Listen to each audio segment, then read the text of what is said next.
officership on? Because he wouldn't answer. He directly looked to his mother, who then answered for him. I will tell you.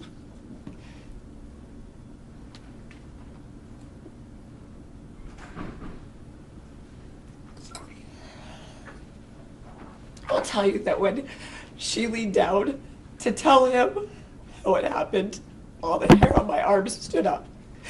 And I knew at that moment that I should have pulled him aside and asked him without her presence, but it caught me so off guard when I saw it. I just asked him. So I explained to Carlos about Joann's influence on AJ's response. I explained to him that the intensity of the bruise. I explained to him that in my belief there is no way that a dog could have possibly done that to him. Just need a minute now. Okay. Did Carlos Acosta arrive at that police station at approximately 11:06? He did. Do you see him here in court today? I do. Please point to him, describe our clothing he's wearing. He's directly behind you with a gray tie. Your Honor, may the record reflect the inquiry identification of the defendant, Carlos Acosta. The record will reflect the in-court identification of the defendant, Acosta. Upon meeting with defendant Acosta, what, if anything, did he say to you? So I met with Carlos when he arrived. I again explained the situation to him in person, and then I directed him to AJ and Parker's location in our roll call room. Were you conducting your own investigation at that point as well? Yes. Did he bring up having a joint investigation or having any further cooperation, or did he ask you to do anything? No. What did he do first after arriving at the police station?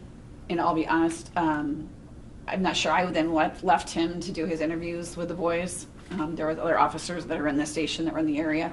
So I went back into the temporary detention facility with Joann to work on her processing. So I left him to do his interviews, but I don't know who he interviewed first or if they were together or in what room in our station they were in. So you weren't there while he was conducting his interview. And I forgot to ask you, did you take some pictures of AJ's bruises? I asked AJ if I could take some pictures of his bruises, and he agreed. And so I took just some real quick little snapshots of his bruising. And did you do that before Carlos Acosta arrived? Yes, and of his face, his whole body. And once Carlos Acosta there, you don't know whether he didn't ask to use any of your equipment for interviews? Not to me, no ma'am. Did you inject yourself into his investigation? I did not. Why not? DCFS does their own questioning and their own style of handling, investigating their case, and it's not our place to step in. How long was Carlos Acosta at the Crystal Lake Police Department? I believe it was less than an hour. And do you know what the Child Advocacy Center is? I do know the Child Advocacy Center. Was there any suggestion? Not to me.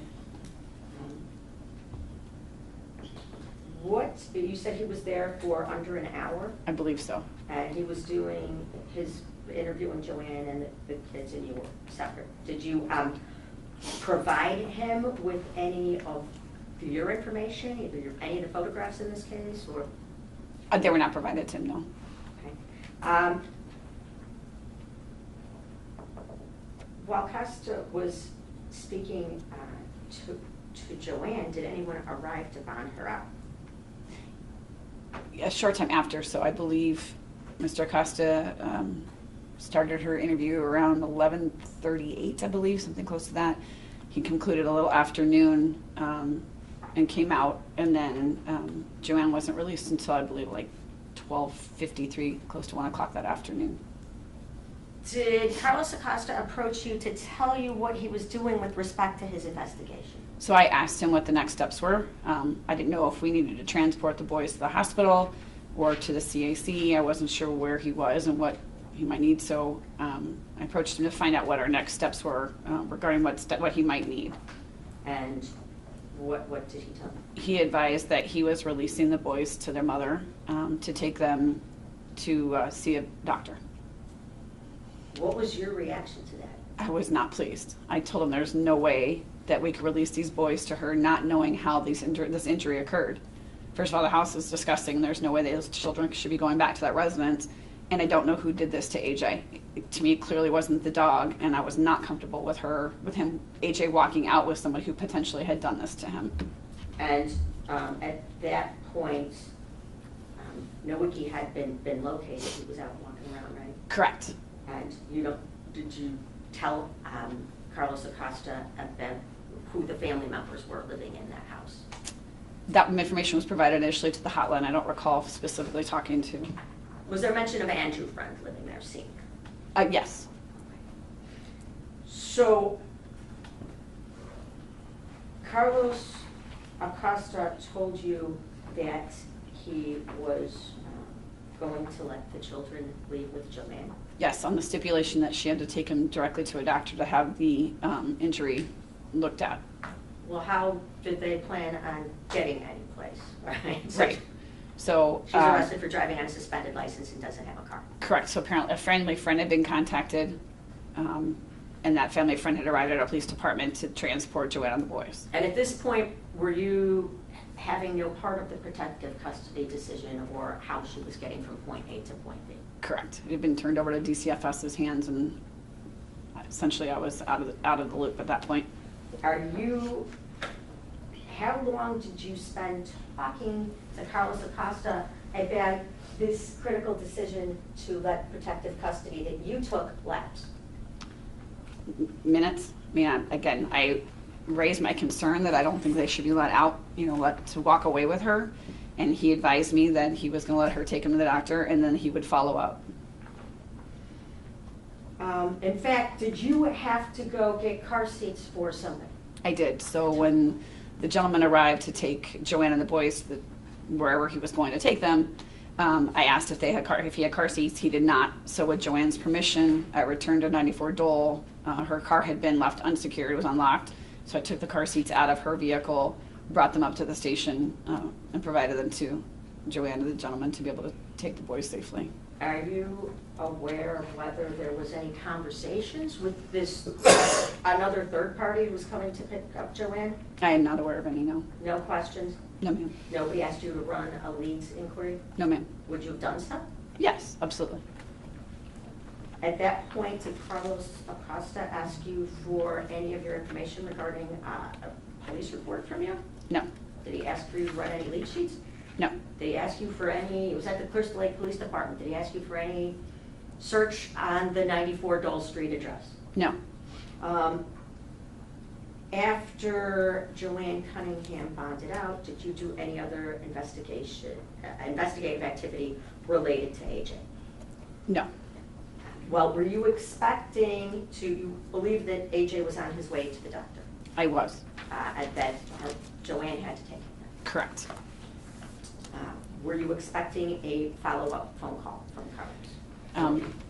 I don't know that I was necessarily me personally, but I had assumed that our police department would get follow-up from Carlos and the DCFS and regarding next steps as far as the outcome of the doctor's visit came up with. Did the Crystal Lake Police Department receive any contact from any DCFS representative on December 18th?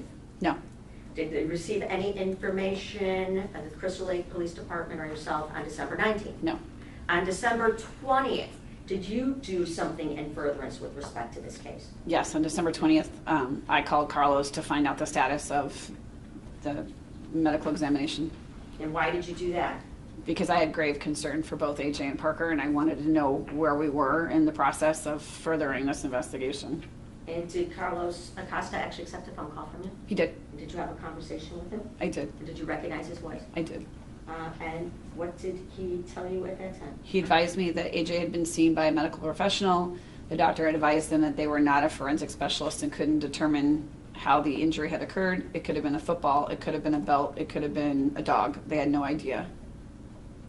And that was all the information he provided to me. Did he ever provide you any information about conflicting statements later made by AJ? Never. Did he ever provide you with any information? He told you that the doctor said she wasn't a forensic expert. In fact, that's documented in your report. Yes, ma'am. Did anyone ever tell you that the doctor requested that AJ be seen by a forensic specialist? No. Did she, to both assess the pattern bruise injury or to conduct a forensic interview? No. You were not made aware that that was the doctor's recommendation? Correct. Did you ever tell Carlos Acosta that you did not intend to file any charges in this case? No. In fact, you did file a summary suspension violation, right? Correct. Why didn't you file any charges in this case? Because I needed more information. There's 3 people living in the residence. At that point, I wasn't able to determine who or what had caused the injury, so I was waiting for more detailed information. Did you clear this case exceptionally? I did. What does that mean? Exceptionally means a crime has been committed, but there are no charges have been filed at that point. Were you ever, after December 20th, contacted by Carlos Acosta again, or No. any members of DCFS with respect to this case? No. Never?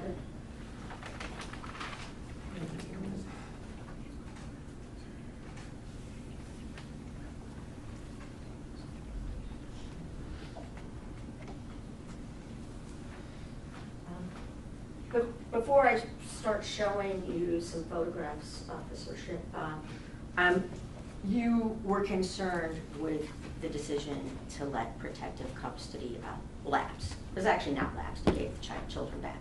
Yes, After you 100%. took what you called an extraordinary step in removing them in protective custody, is that right? Yes.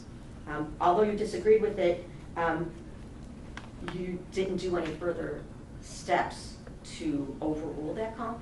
I had gone to my command staff, and I honestly don't recall who in particular. We have a hallway, and they change every few years, so I don't remember who I'd gone into, but I had my camera with the pictures, and I showed them the pictures of AJ's hip, and I said, Carlos is letting this child walk away with his mother. I don't agree with this. Is there any way we can stop it? And I was told that it's now been turned over to DCFS, and it's now in their court to handle. Okay. Now I want to look through a series of photographs, and these will be marked. They're marked Group A. Stipulations, we'll be going through them. They have previously been shown to council. And we're going to go through Group A1 through 17.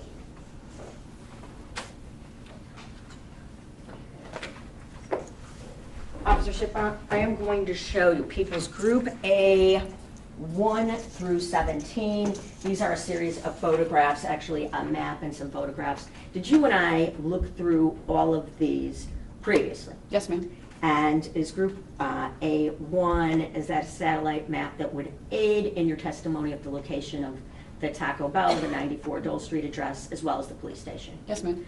And A2 is a photograph of the exterior of the 94 Dole Street address at a later date, in April of 2019. Yes, ma'am. But does that truly and accurately depict what the house looks like? Yes. Or looked like on the 18th, but for the temperature? Yes. And then People's Exhibits number A3 through 16. Are those a series of photographs taken by your fellow officers of the home? Yes. And do they truly and accurately depict what you were looking at on December 18th, 2018, when you cleared that house and further investigated it for dangerous conditions? Yes, ma'am.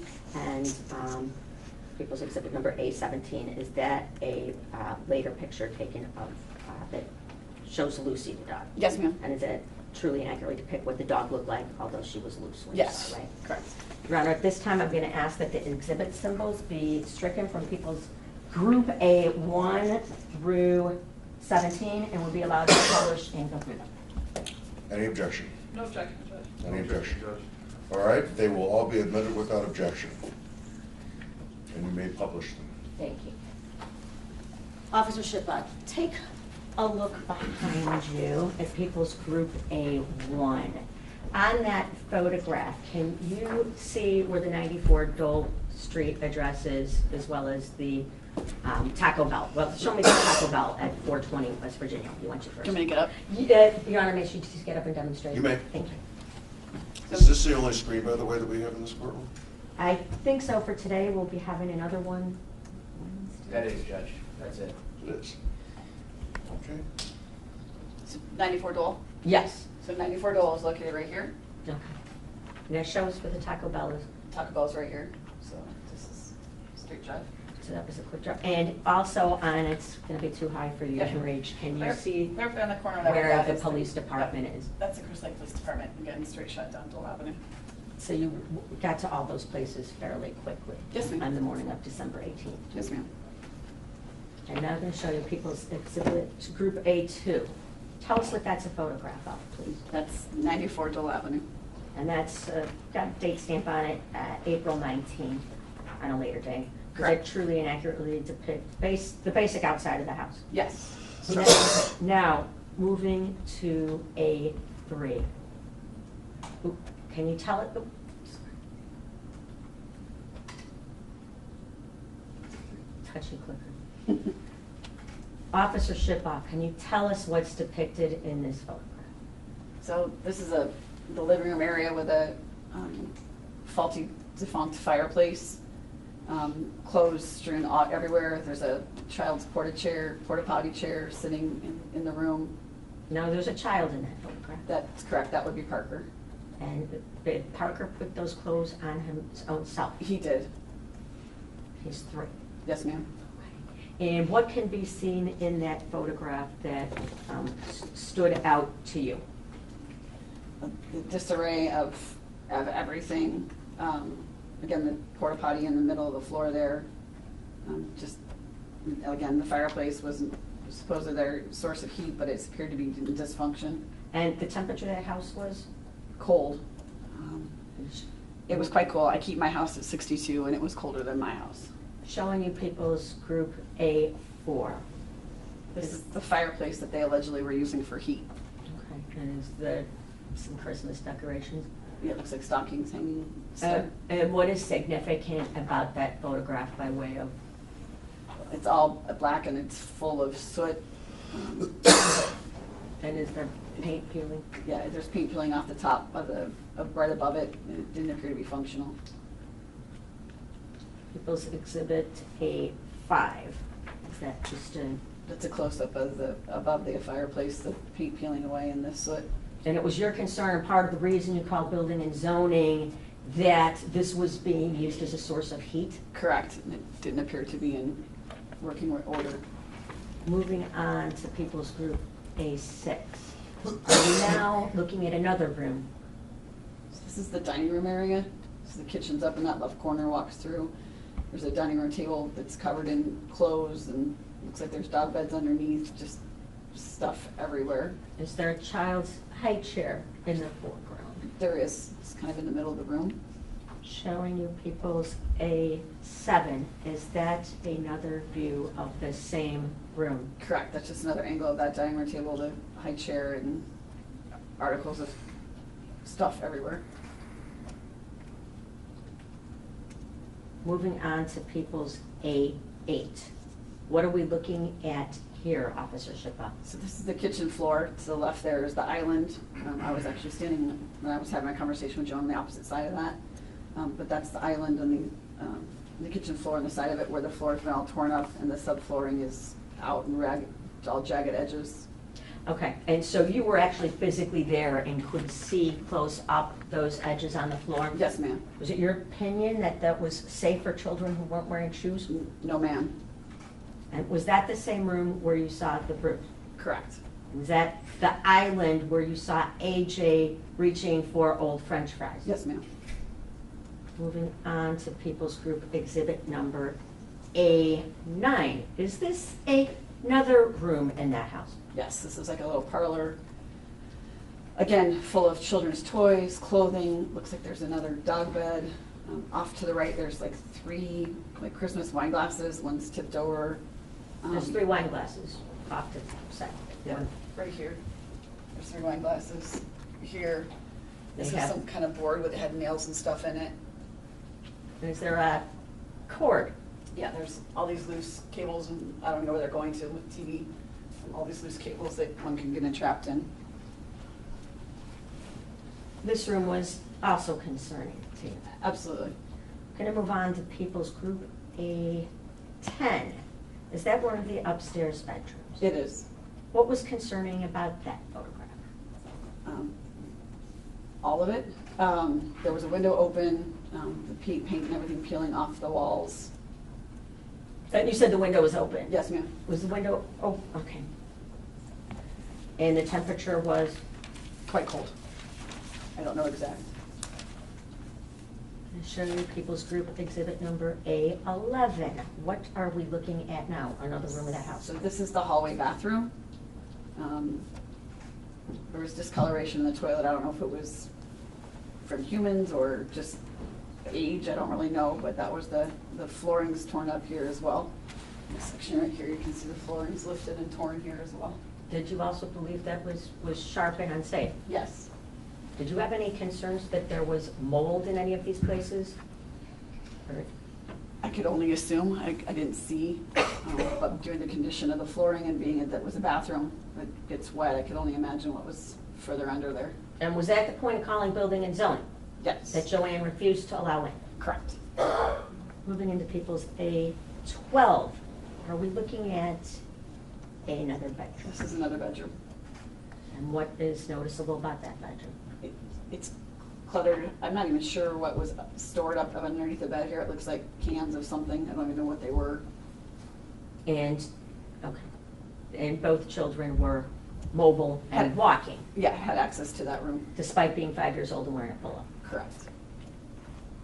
People's Exhibit number A13. In that room, what did you observe there? That's urine on the floor.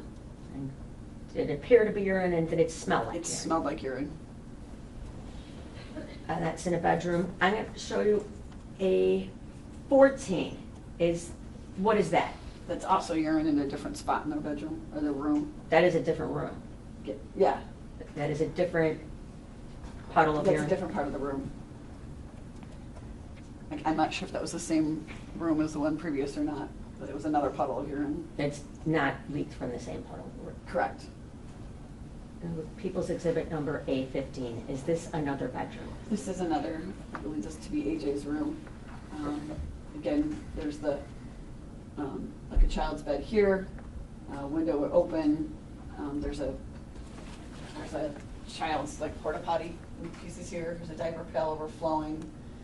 You can't see in this picture, but there was an actual garbage can overflowing.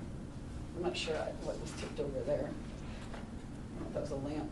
Is there, okay, look up what's leaning, the window you said is open. Yeah. Is there also a large wooden mass leaned up against Yeah, the that wall? looks like some type of piece of wooden furniture of some sort. It could also be dangerous leaning up haphazardly in the room. And that's a toddler's bed that you see within the room? Correct, as well as a mattress on the floor. So there's a porta potty, there's potty chairs and an overflowing diaper pail. Correct. So you believe, is there a mattress with a pillow and a tangle of sheets in the middle of that room? There is, Was that concerning to you? yes. Why?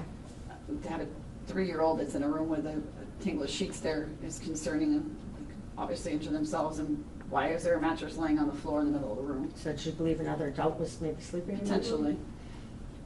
Moving to People's Group A16. Is So- that the same room? Yeah, that's the same room, and you can clearly see there's a lamp with a cord laying on the floor there underneath the toddler bed, plus another lamp here with a cord, and then there's appears to be dog feces on the floor. Okay, and obviously you were there. You could smell what we are seeing. Yes, the overwhelming smell of urine and feces in that house. I can't even explain it. I'm going to show you People's Exhibit number A17. Is this a photograph of Lucy? Yes, ma'am. And does that truly and accurately depict basically what the dog looked like when you saw her? It does. And when you saw her, was she wasn't in a crate? No, she was free roaming.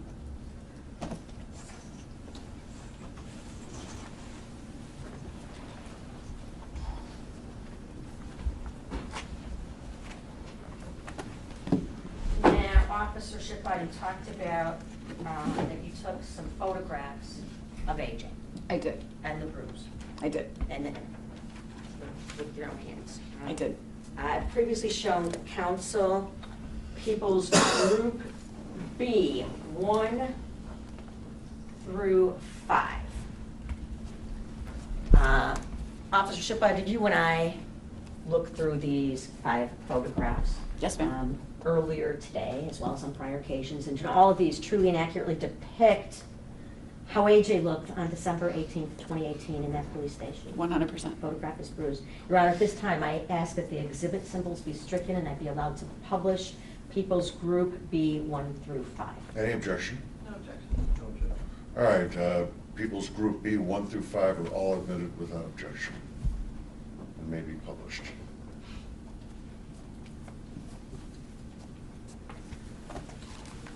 Officer Schiffer, here's People's Group B1. Can you tell us what we're looking at there? So that's AJ with Parker behind him. We bought them Happy Meals, so they were in our roll call room at one of our tables there with Happy Meals. And I'd asked AJ if I could take pictures of his injury, and he had agreed. So he picked up his shirt and kind of pulled his pants and his underwear there down so I could take a picture. And I took a full body shot of him so that it was clear that this was on him. In fact, you bought meals for everybody, right? Joann included? Joann had received a meal as well, yes. Let's look at B2. Is this a close-up of the same photograph that you took? It is, and in this picture you can notice on both sides of his eyes, he's got bruising and red abrasions, as well as a bloody flat lip. And then there's also a mark on the end of his nose. I'm going to show you People's Exhibit number B3. Tell us what we're looking at here. So I was trying to get it kind of a better shot, so AJ kind of pulled his hand away there, and that's me kind of holding his underwear down on the side there, trying to get a clearer shot, a close shot of the bruising, or the injury. And the injury wraps really from his hip towards his buttocks? Correct, so it's all the way on this front corner here, and it wraps around his hip onto his buttocks. And there's a separation where there's a scrape and a bruise, actually more towards his abdomen. Is that correct? Correct. Let's look at People's Group Exhibit B4. Is that another picture of the injury? Yes, it's another angle picture that has it as the injury continued to wrap around to his backside. And is that your fingers holding it? Same fingernails, that is me. And you're not a doctor, you couldn't undress him or gown him? No.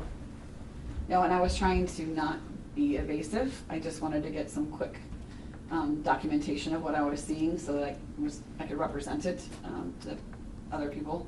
So those were just quick snapshots so I could document the injuries at that time. Was it your anticipation that they would be photographed by a medical professional? 100%. Here's People's Group B5. And that's just another angle of that same injury on his right hip.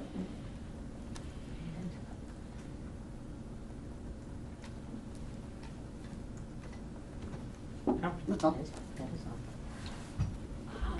May I have just a moment? You may.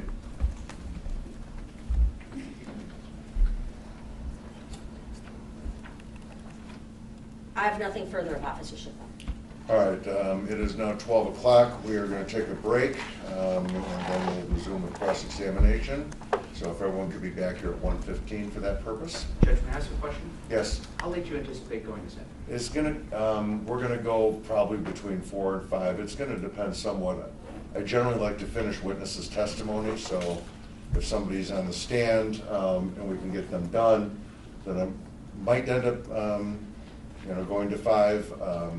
And then on the other hand, also, I wouldn't put somebody on who's a long witness at 4:40. So probably 4:30 is a good guesstimate. Okay? If I just bring this up, obviously these technically these trials are severed. However, I don't feel that it's the expenditure of time for me to repeat questions that co-counsel asked. They're the one defendant. I believe they're going to go first with a lot of witnesses. I would ask if I could adopt their cross-examination without having to repeat things. Oh, absolutely. No, I am, because it's joint, I'm going to consider all evidence completely together.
CBS 2 News streams here. CBS News Chicago. Cutting the cord on cable? Stream CBS 2 News live every day on CBS News Chicago.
Stream us when you need us. CBS 2 News is always streaming on CBS News Chicago.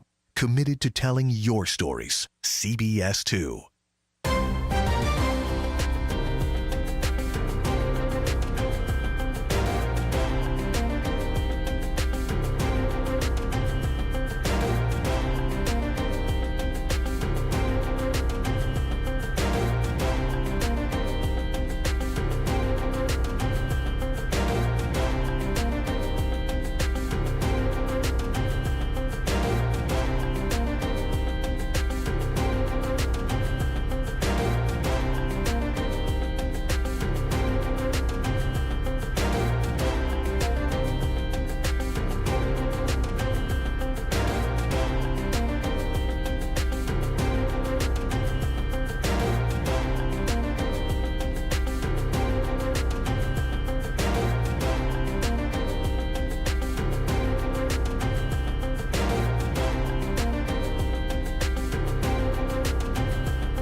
The latest breaking news, first alert weather, and more streaming on CBS News Chicago.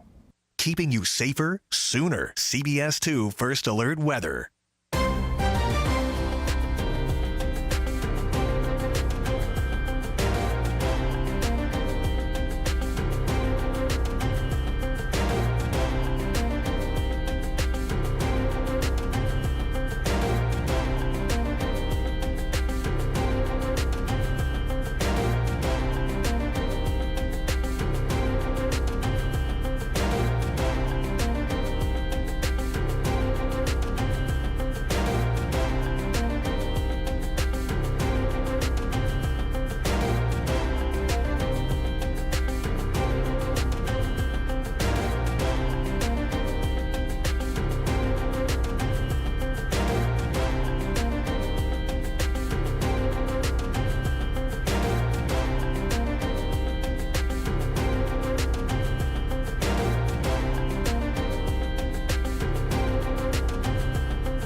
CBS 2 News streams here. CBS News Chicago.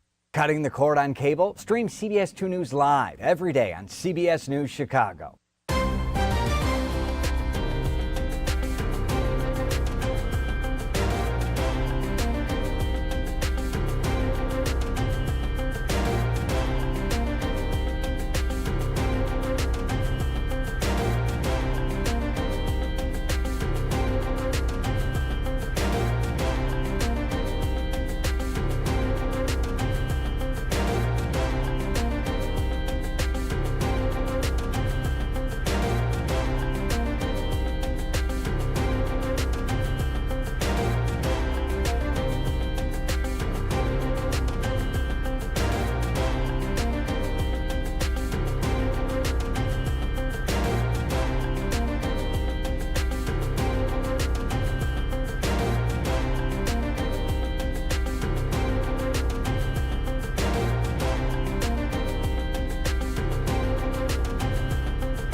Stream us when you need us. CBS 2 News is always streaming on CBS News Chicago. Committed to telling your stories. CBS 2.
The latest breaking news, first alert weather, and more streaming on CBS News Chicago.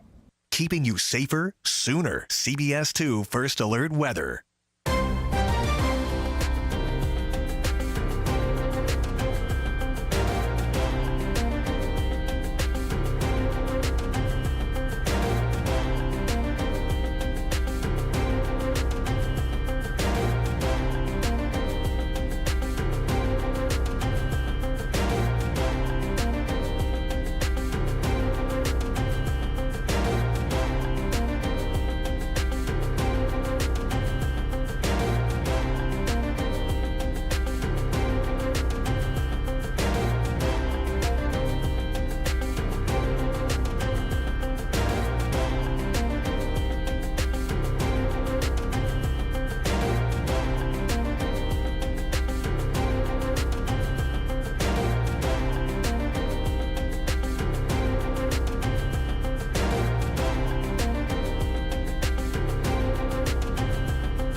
CBS 2 News streams here. CBS News Chicago.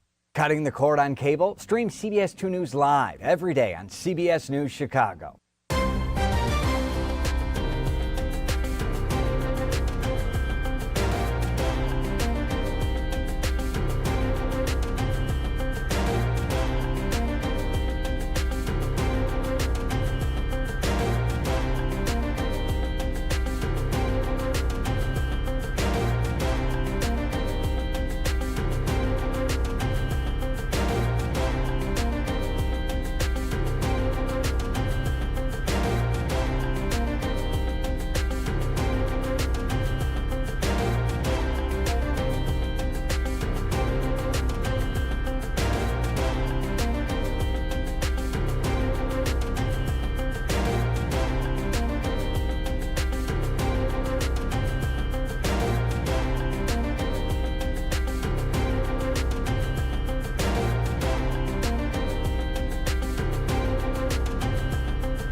Stream us when you need us. CBS 2 News is always streaming on CBS News Chicago.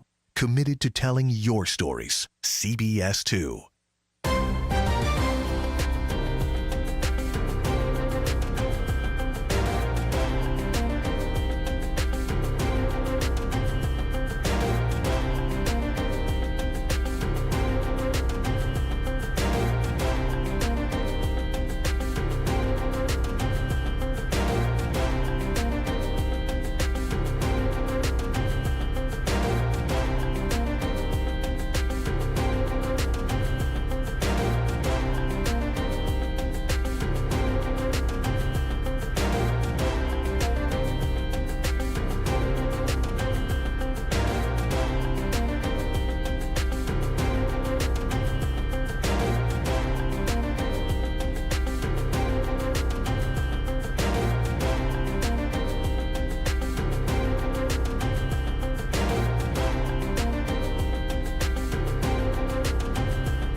The latest breaking news, first alert weather, and more streaming on CBS News Chicago. Keeping you safer sooner. CBS 2 First Alert Weather.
CBS 2 News streams here. CBS News Chicago. Cutting the cord on cable? Stream CBS 2 News live every day on CBS News Chicago.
Stream us when you need us. CBS 2 News is always streaming on CBS News Chicago.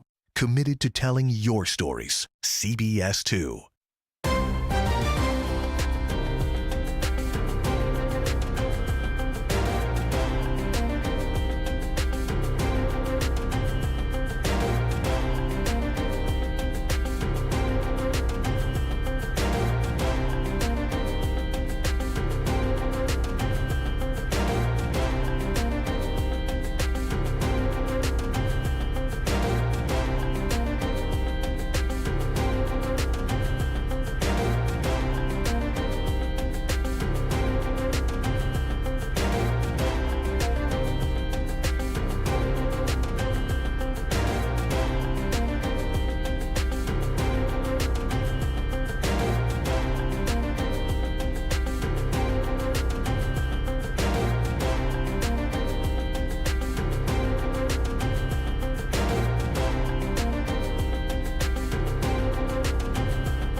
The latest breaking news, first alert weather, and more streaming on CBS News Chicago. Keeping you safer sooner. CBS 2 First Alert Weather.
CBS 2 News streams here. CBS News Chicago. Cutting the cord on cable? Stream CBS 2 News live every day on CBS News Chicago.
Stream us when you need us. CBS 2 News is always streaming on CBS News Chicago. Committed to telling your stories. CBS 2.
The latest breaking news, first alert weather, and more streaming on CBS News Chicago.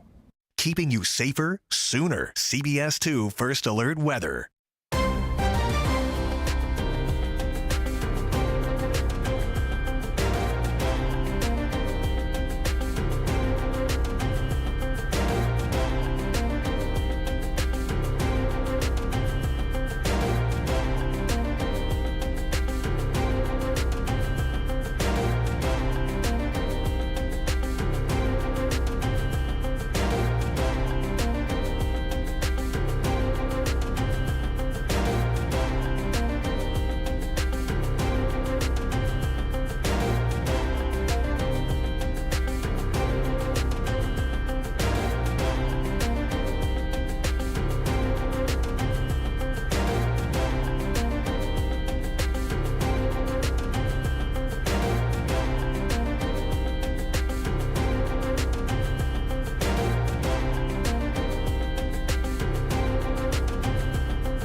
CBS 2 News streams here. CBS News Chicago.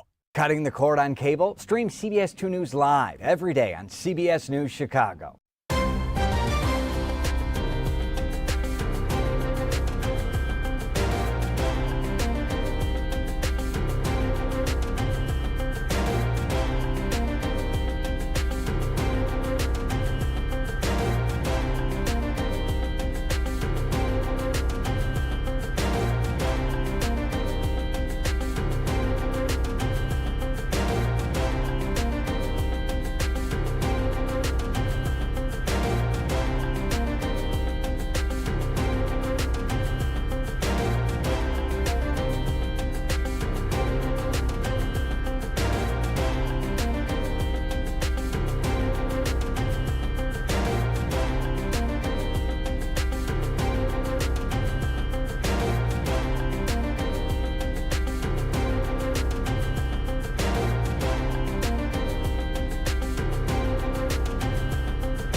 Stream us when you need us. CBS 2 News is always streaming on CBS News Chicago. Committed to telling your stories. CBS 2.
The latest breaking news, first alert weather, and more streaming on CBS News Chicago.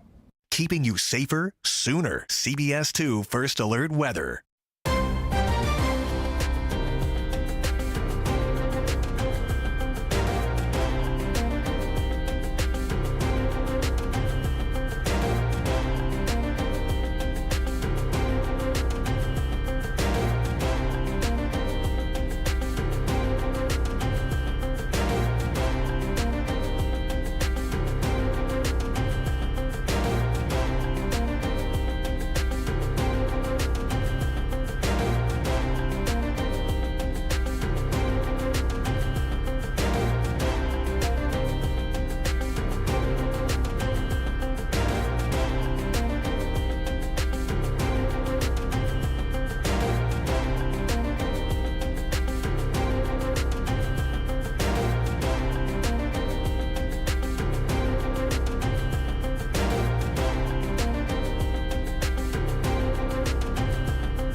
CBS 2 News streams here. CBS News Chicago. Cutting the cord on cable? Stream CBS 2 News live every day on CBS News Chicago.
Stream us when you need us. CBS 2 News is always streaming on CBS News Chicago.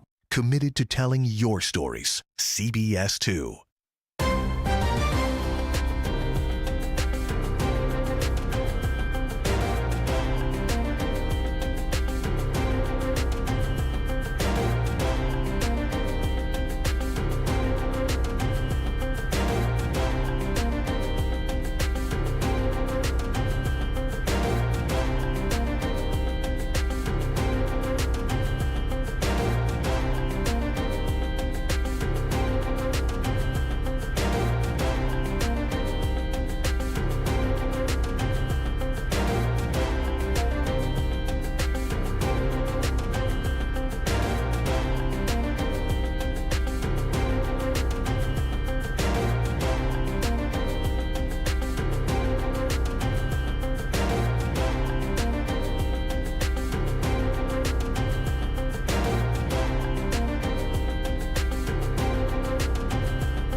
The latest breaking news, first alert weather, and more streaming on CBS News Chicago. Keeping you safer sooner. CBS 2 First Alert Weather.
CBS 2 News streams here. CBS News Chicago. Cutting the cord on cable? Stream CBS 2 News live every day on CBS News Chicago.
Stream us when you need us. CBS 2 News is always streaming on CBS News Chicago.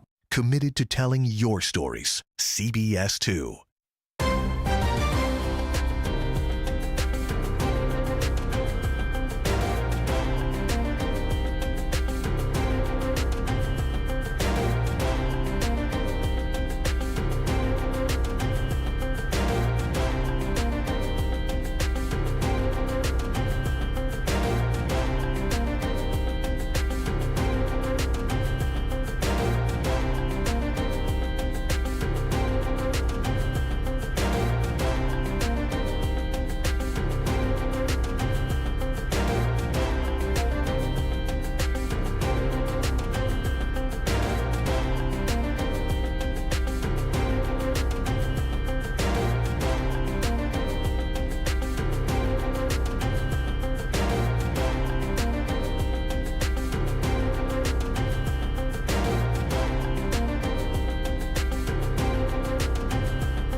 The latest breaking news, first alert weather, and more streaming on CBS News Chicago. Keeping you safer sooner. CBS 2 First Alert Weather.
CBS 2 News streams here. CBS News Chicago.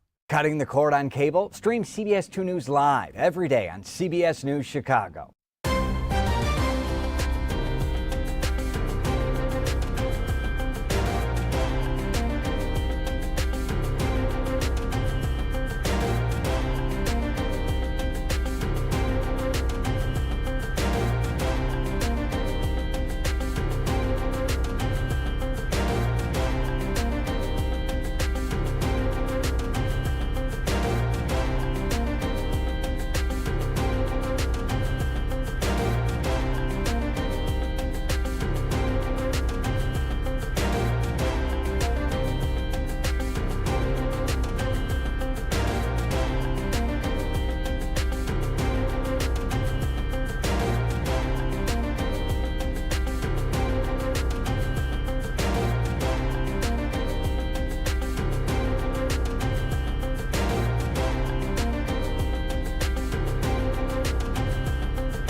Stream us when you need us. CBS 2 News is always streaming on CBS News Chicago.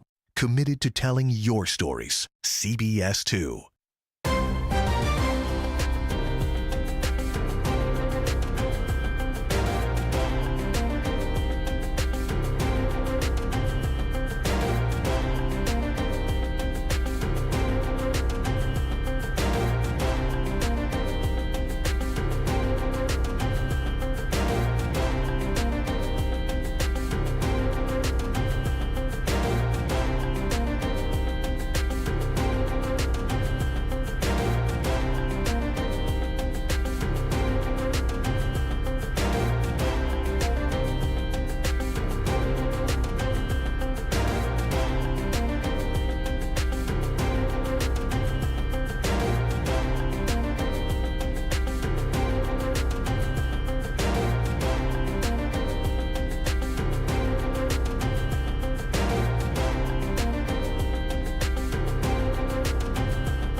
The latest breaking news, first alert weather, and more streaming on CBS News Chicago. Keeping you safer sooner. CBS 2 First Alert Weather.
CBS 2 News streams here. CBS News Chicago. Cutting the cord on cable? Stream CBS 2 News live every day on CBS News Chicago.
Stream us when you need us. CBS 2 News is always streaming on CBS News Chicago. Committed to telling your stories. CBS 2.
The latest breaking news, first alert weather, and more streaming on CBS News Chicago. Keeping you safer sooner. CBS 2 First Alert Weather.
Yes, ma'am. I think you said 8:04 in the morning? Approximately, yes. And you were with her for a couple of minutes in the Taco Bell parking lot? Yes.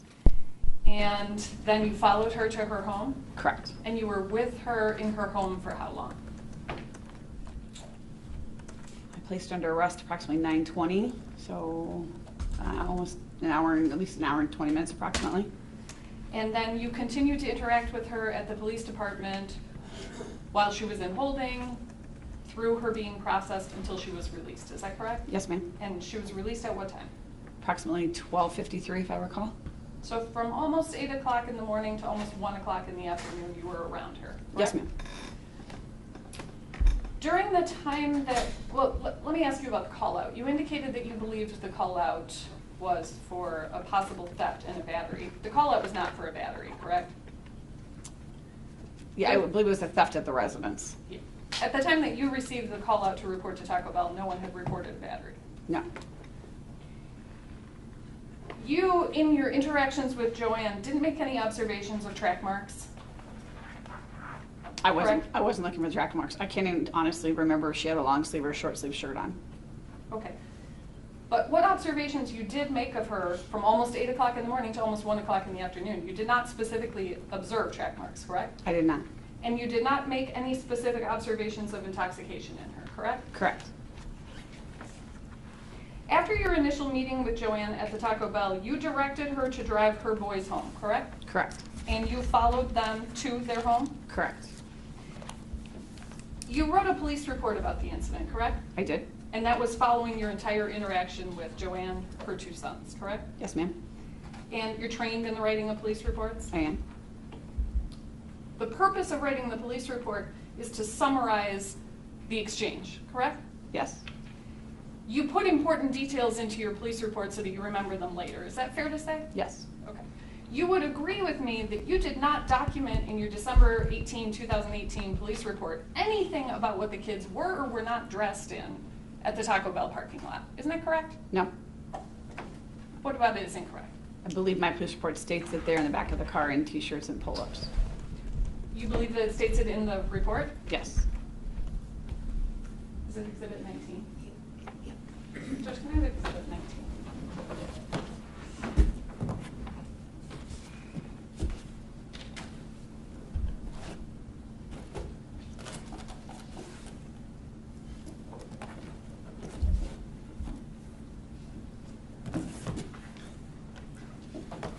Last one's fine.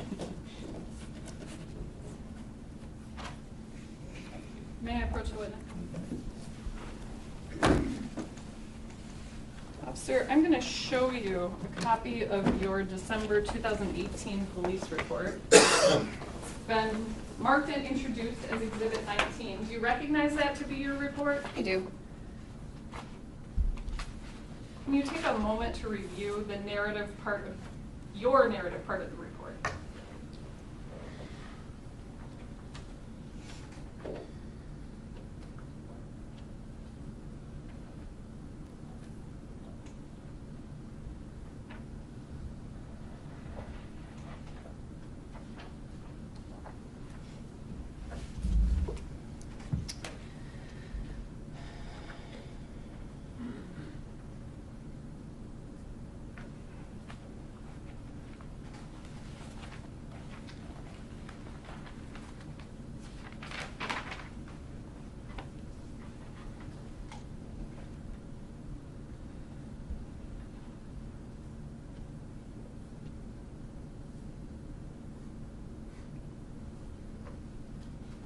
I stand corrected. You would agree with me the report does not reflect that the kids are only in t-shirts and diapers, correct? Correct. Doesn't say anywhere that they're not wearing pants. Correct. Doesn't say anywhere that they're not wearing shoes. Correct. Doesn't say anywhere that neither of them is in a coat. Correct. And you also did not report that information to DCFS when you made your mandated reporter call, is that correct?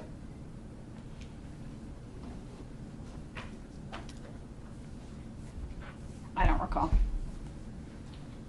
After meeting with Joann and directing her to the house, you involved 3 other officers, a sergeant and 2 other officers, is that correct? Correct. All of you went to Joann's home. Correct. She was cooperative with you? Yes. She allowed you to go into her home? She did. and allowed you to search it. Is that correct? Yes. And when you went into the home, that's when you noted its condition. Is that right? Yes. While you were in the house, you didn't test or start the fireplace, did you? No. You didn't see mold, correct? I did not. And you didn't record that you had seen any mold in the house? No. You didn't know whose room was whose in the house, correct? You could tell children's rooms from adult rooms. Did you ask whose room was whose? I did not. So you did not know who slept in what room, is that correct? Correct. There was urine in one room and a small pile of dog feces in another location, is that correct? There were multiple, throughout the house, there were multiple piles of urine and dog feces. How many? I couldn't give you an exact count. I know there were multiple. There was more than one. You did not document in your report that there was feces in the house, only the smell of feces, isn't that correct? I'd have to review my report. The photographs that you showed only one small pile of dog feces, is that correct? That is correct. And Joann explained that the dog must have done it while they were away at Taco Bell, correct? Yes. The picture of Lucy that you identified states Exhibit A17. That was not from December of 2018, correct? Correct. While you went through the house on December 18th, 2018, you did not see piles of garbage, correct? Everything was mixed together. I couldn't decipher what was garbage and what was clothes and what was trash. You didn't reflect in your report that you saw garbage in the house, did you? No.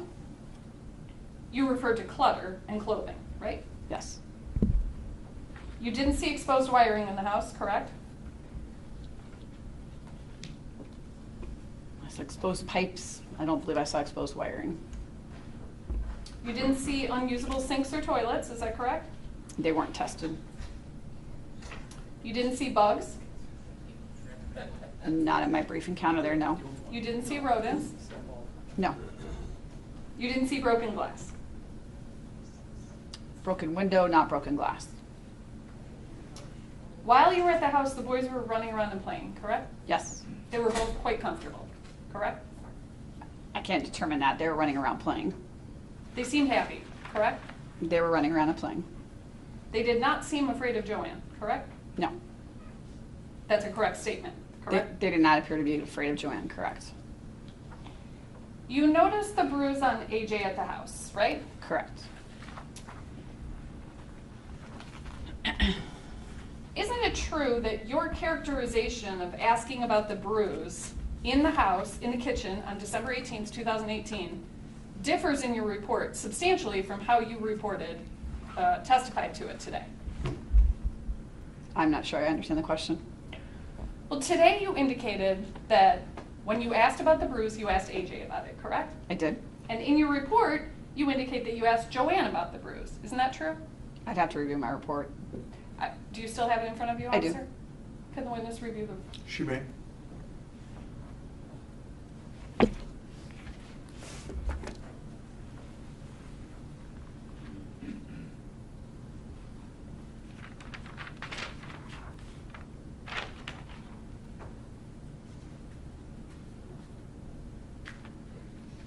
So yes, in here I state that I asked Joann, but In your report that was authored in December of 2018, you indicate that you asked Joann about the bruise, not AJ, correct? correct. And you indicate that Joann is the one who asked AJ about the bruise. Is that correct?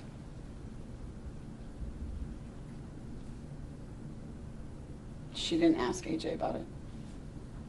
In your stated it report, was- don't you indicate, I asked Joann about the bruise and she advised she had not noticed it before. When she asked Andrew if Lucy had scratched him, he stated she had. It says, after looking at it, she stated it must have been from Lucy. And then what does it say, officer? When she asked Andrew if Lucy had scratched him, he stated she had. So you asked Joann about the bruise and then Joann asked AJ about the bruise. Is that correct? In my report, that is correct, but I will tell you that while not everything verbatim is in my report, I asked AJ about the bruise. You would agree with me that it does not anywhere in your report indicate that Joann leaned down and whispered or talked into AJ's ear, correct? Notwithstanding your testimony today that it made the hair on your arm stand up when it happened. Correct. In fact, You don't indicate anywhere in your report that she influenced him or attempted to influence him, correct? I did not state that.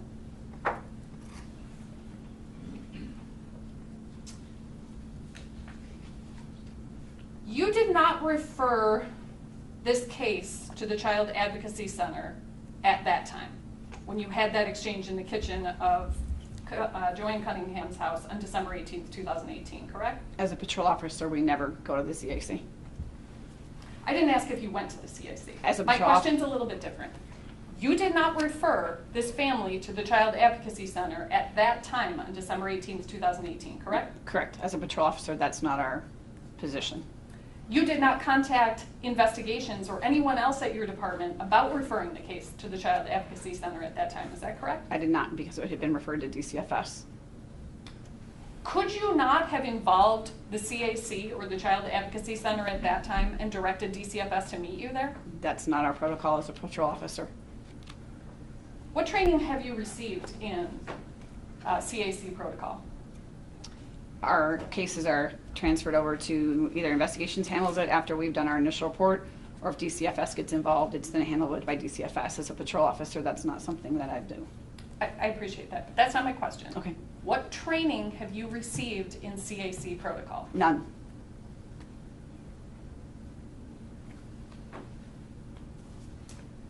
You decided to arrest Joann for driving on a suspended license, is that correct? I did. Joann was the only parent available at that time, is that correct? She was the only parent at the house. There was no other parent that you knew of at the house or available at that time to I take don't- AJ or Parker? I didn't know if they were available or not, but she was the only parent at the house. Had you looked for alternative care for the children? Absolutely not. Joann was transported separately to the police department and you took the boys back or you followed them back? I followed them back. You put them in the roll call room? I did, And how long were they in the roll call room? until they were released back to Joann. So that's from approximately 9:30 to 1 o'clock? Yes, ma'am. And during that period of time that they're in the roll call room, they're separated from their mother, correct? Yes, She's in holding that entire time. correct. They're happy and playing while they're at the station, correct? Yes, ma'am. You had no issues communicating with AJ, right? I did not. He was talkative, is that right? Yes. He was comfortable? Yes. He was that same way when Joann was around, is that correct? Yes.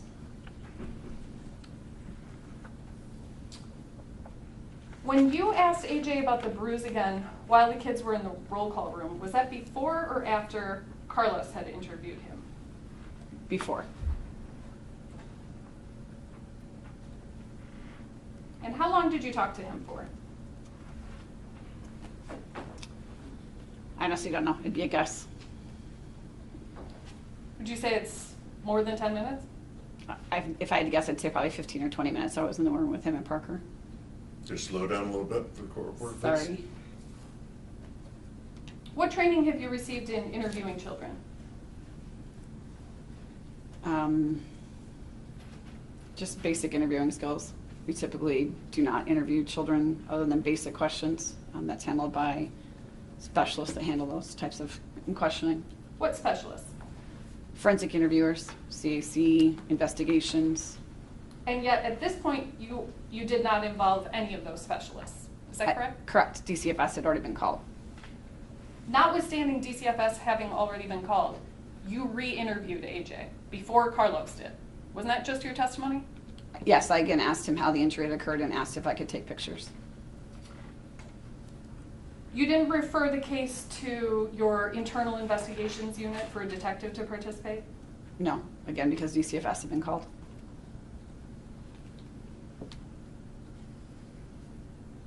You are generally aware that the CAC and other specialists discourage multiple interviews of a child, correct? Yes.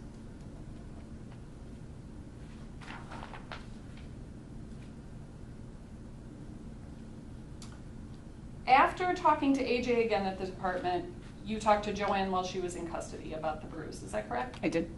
Following that conversation with her, you processed her on the driving on suspended license charge and then released her, is that correct? Yes. You did not charge her with anything else? I did not. You did not charge her with a domestic battery?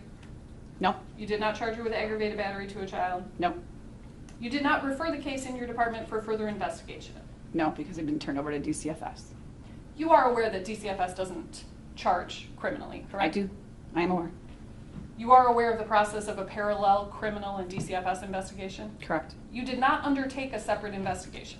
No, my investigation at that point was on hold until DCFS furthered their investigation.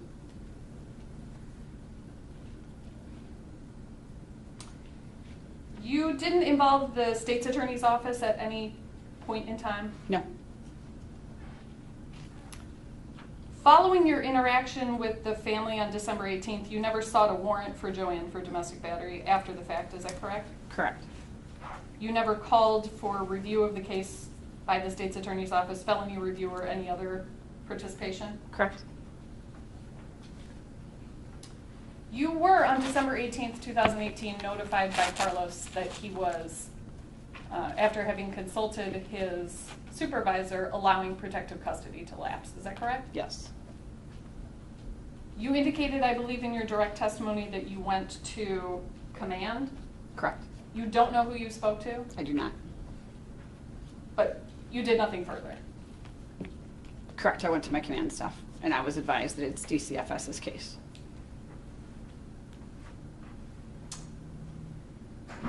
You were also notified that the ultimate investigation was being unfounded by DCFS because you were the mandated reporter. Is that correct? Yes. And that notification came to you in writing from the Department of Children and Family Services? It would have, yes. And it notified that you had 10 days to contest the finding. Is that correct? I don't recall the notification. If that's the standard notification, then it would have, but I don't Is recall. your memory exhausted as to what the notification looks like? Yes. Would reviewing a copy of the letter that was sent to you refresh your recollection about what notification you were given about your ability to object? Yes. Put it back up one You moment. may.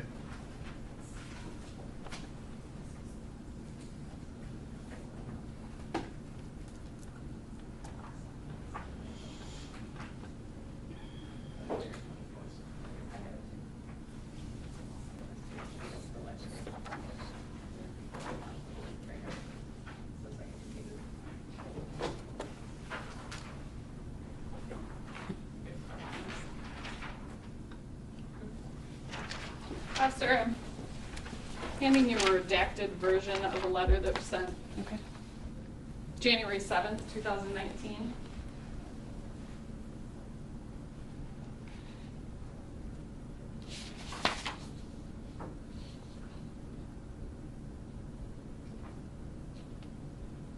Okay.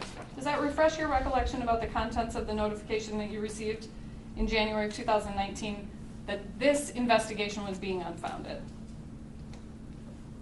Yes, I don't recall seeing this, but they're placed into our mailboxes. If it was sent, can only assume that my records division would have thrown it in my mailbox. I don't specifically recall seeing this, but You would agree with me that the notification provides specific notice to you that you have 10 days to contest the result? I would agree. Let's take that one moment. Okay.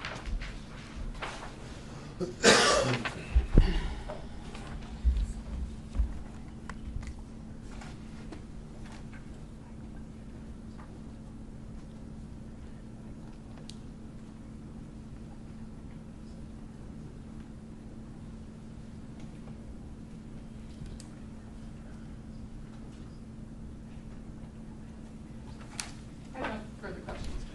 Thank you. Mr. McQuaid.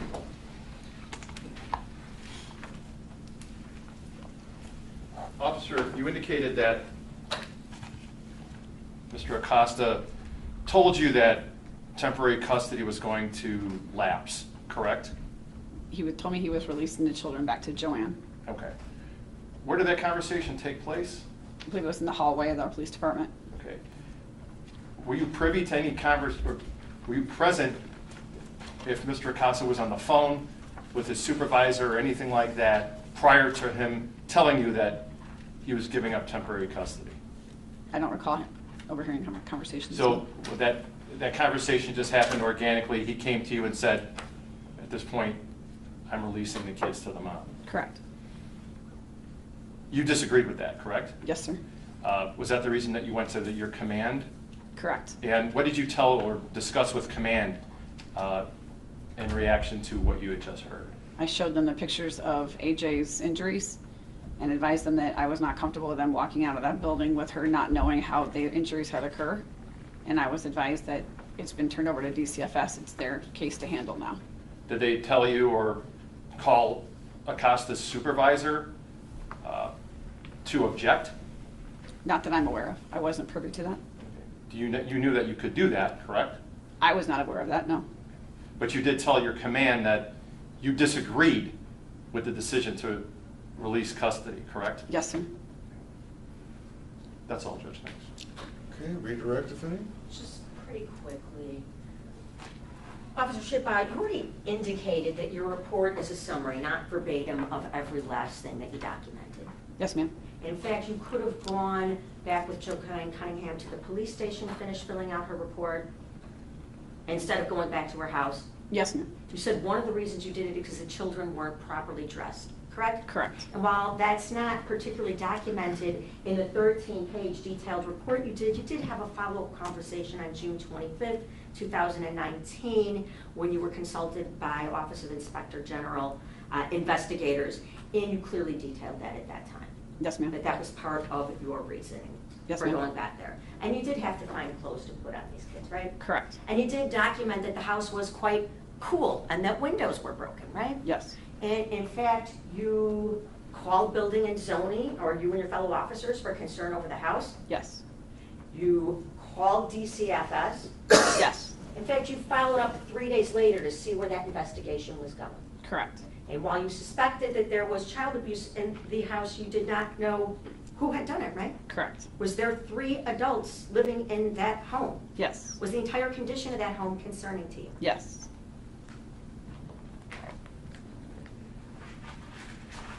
Nothing further. Judge, I would ask for a recross with respect to the question about the OIG interview. Okay.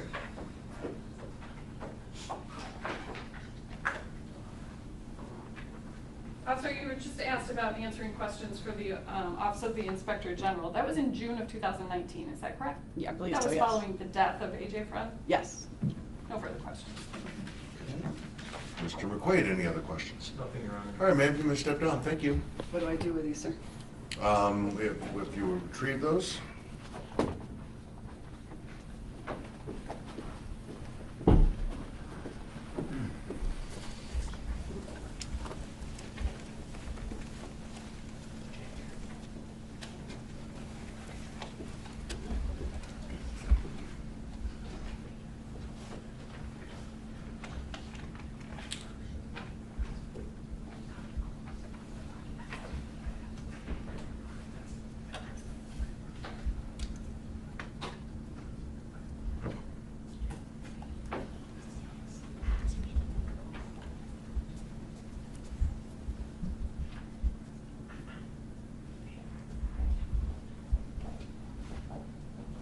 Your Honor, at this time, the people call Dr. Joann Cunningham. Okay. Yeah, raise your hand. You be sworn. You swear to tell the truth? I do. Okay, please have a seat there.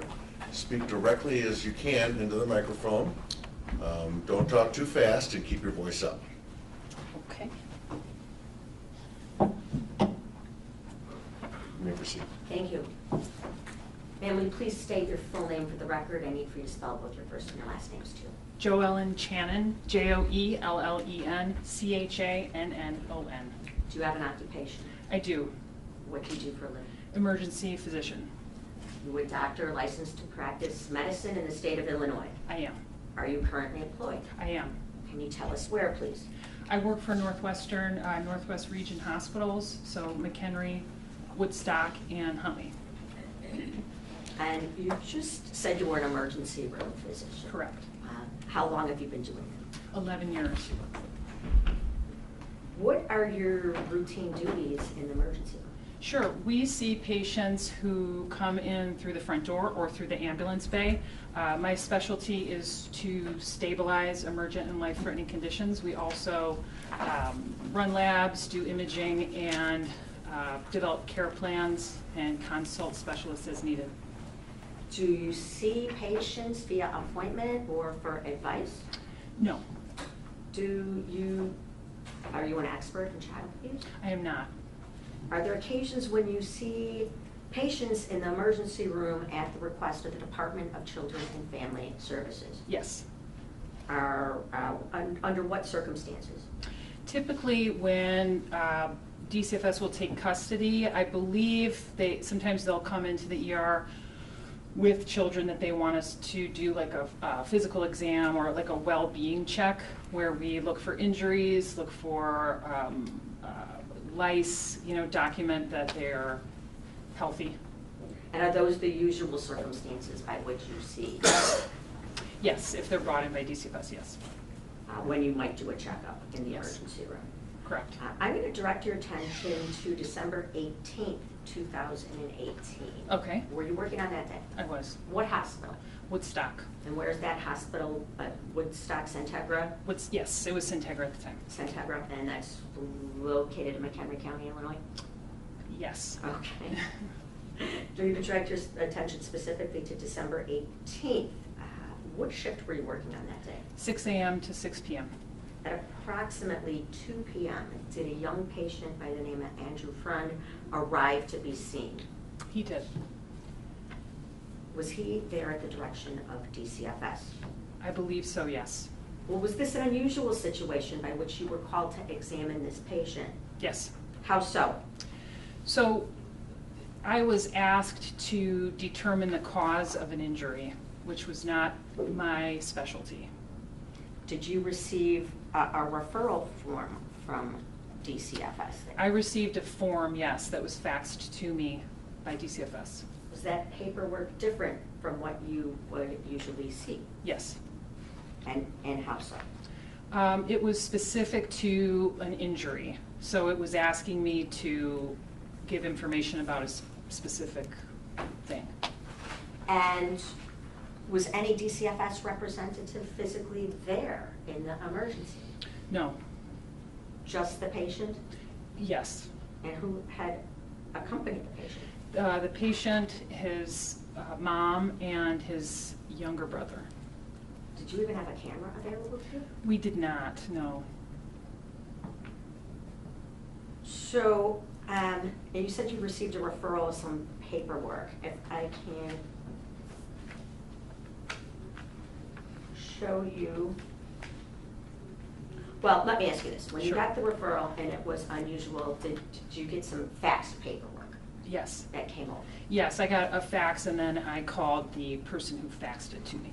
And did that, if I can show you, I'll show opposing counsel. This is stipulation, date stamp, DCFS, C sequence, 2448. May I approach witness? You may. Dr. Channing, Yes. can I just briefly show you this part of stipulation, date stamp? Was this the paperwork That is. you received? Yes, that is the Okay. paperwork. And was that a fax that came over from a person by the name of Carlos Acosta? It is. Yeah, see, this is referral from medical evaluation of a physical injury. That's a very specific form. Okay. Yeah. And that was atypical? Yes. After receiving this unusual referral, did you do anything? Yes, when I received the fax, I called Carlos Acosta. Before you even saw the check? Yes. Why was that? Because I felt that it was an inappropriate request and I was trying to get more information about why I was being asked to do it. So you made a phone call to the number that from you received the fax? Yes. Did a person answer the phone? Yes. And would that have been someone who identified themselves as Carlos Acosta? Yes. Did you have a series of conversations with a person by the name of Carlos Acosta that day while you were working treating AJ? I did. And this would have been the first conversation? Yes. Was it a male voice? It was. The person acknowledged that it was Carlos Acosta from Yes. DCFS who made the referral? Yes. Was anybody else part of this conversation or just you and he on the phone? It was just he and I. Can you tell us what you said to him? I cannot give you specific details. I don't recall the details, but I will tell you idea behind the call was that I did not feel like this was in my wheelhouse. This was not an acute injury. This was something that had been sustained at some other time. It did not require emergent medical attention, as far as I knew, and I was being asked to determine the cause of a bruise, which I didn't feel comfortable doing. How long did that, did you get a response? How long did that conversation last? I don't remember how long the conversation was. I know that I was trying to get more information about how I could be of help here. You know, and at that point, what was your understanding as to the custodial situation of the patient? I was told that if I could prove that that bruise came from a non-accidental trauma, that then they would be able to continue with protective custody. So you thought AJ was still in protective custody when Yes. you were there to see him? Yes. Did you actually at 2:20 in the afternoon go forward with seeing this child as a patient? I did. It was after you expressed that you did not think it was appropriate? Yeah. I wasn't sure if the ER was really the right place for him at that time. What did you think was the right place for him at that time? Well, because he had already been seen by DCFS at the police station, my thought was that I wasn't sure I could offer any additional information that they didn't already have. Why would you think DCFS would have more? Well, just relying on their expertise with as child protective service agents. So being trained in interview techniques, being trained in recognizing neglect and abuse and those kinds of things. So you went ahead and actually examined AJ at about 2:20 p.m. But prior to that, were you made aware of, as part of your examination, a history that brought AJ to the emergency room? The only history that I was familiar with was that somebody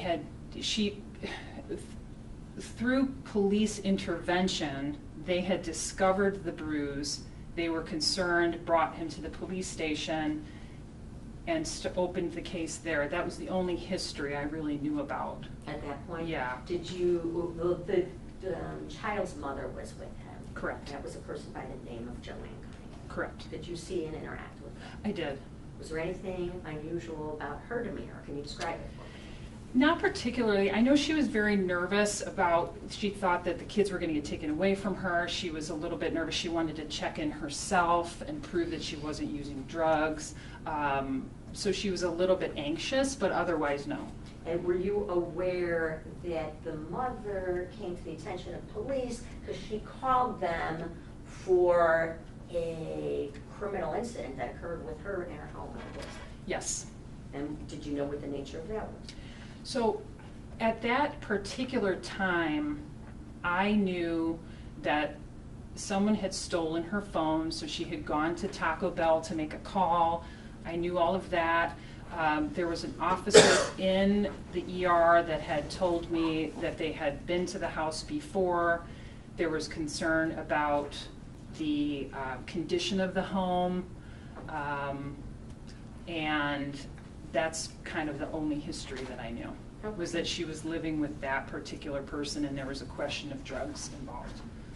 And while the police were investigating that, you believe they learned about saw the bruise and reported that? Yeah, and then they saw the bruise and initiated the report, the DCFS report. Do you recall how old AJ was? 5. And you said he was with his mother and his little brother. Did you make any, and by the time you saw him, was he gowned? I don't recall. Okay, did you make any observations of him? I observed that he seemed like a normal 5-year-old boy. What about any injuries to him? On exam, we did note the injuries, yes. What injuries did you note? There was a bruise to the lip, bruise on the ankle, and then across the right hip. And what was like this? Like let's describe that. Yeah. So the bruise on the ankle was relatively small. I remember the lip being a bruise that was maybe 1 or 2 centimeters, and then across the iliac crest, I believe, across that bone on the pelvis there, it was kind of a red and darker, different shades of color bruise going across the side. And it went across Kind and of around cross, the side? yeah, it was a cross. Did it appear linear to you? That would be hard for me to say. Is pattern injuries anything you're familiar with? There are pattern injuries that we look for in the emergency room, but I was not familiar with that particular injury being something specific. Did you have any conversations with Joann Cunningham about any of those marks to the 5-year-old boy? Yes, so I had asked her what had caused them. She wasn't sure. She had told me that they were roughhousing, they were playing football, and maybe it was while they were playing football he got injured, and then she also said that the dog may have jumped on her, or him, sorry. And by the way, did anyone ever ask you to take a look at the other little one, Parker? No, Never came up. no. Who else was present when you were speaking to Joann? It would have been Parker and AJ, potentially Cheryl the nurse. I don't recall. After speaking to them and taking a look, did you take AJ someplace else? I did. Tell us about that. So I took him into a private exam room so that I could do the interview in a safe place. Did you also, what do you mean by safe place? So away from the potential perpetrator. Was anybody else present when you took AJ to the other room? No. What, if anything, did you say to, well, tell us what occurred at that point? Yeah, so I was trying to ask open-ended questions. The specific ones that were pertinent, I asked if he had been hit or spanked before. He said yes. I had asked with what, and he said a belt. I asked him if that was what made the mark, and he said yes. I asked who did it, and he said someone not in my family. And then he volunteered that maybe mommy didn't mean to hurt me. At that time, during the questioning, I was not expecting that answer. I tried to ask a few more open-ended questions, and he went back to the story about the dog and really stopped talking.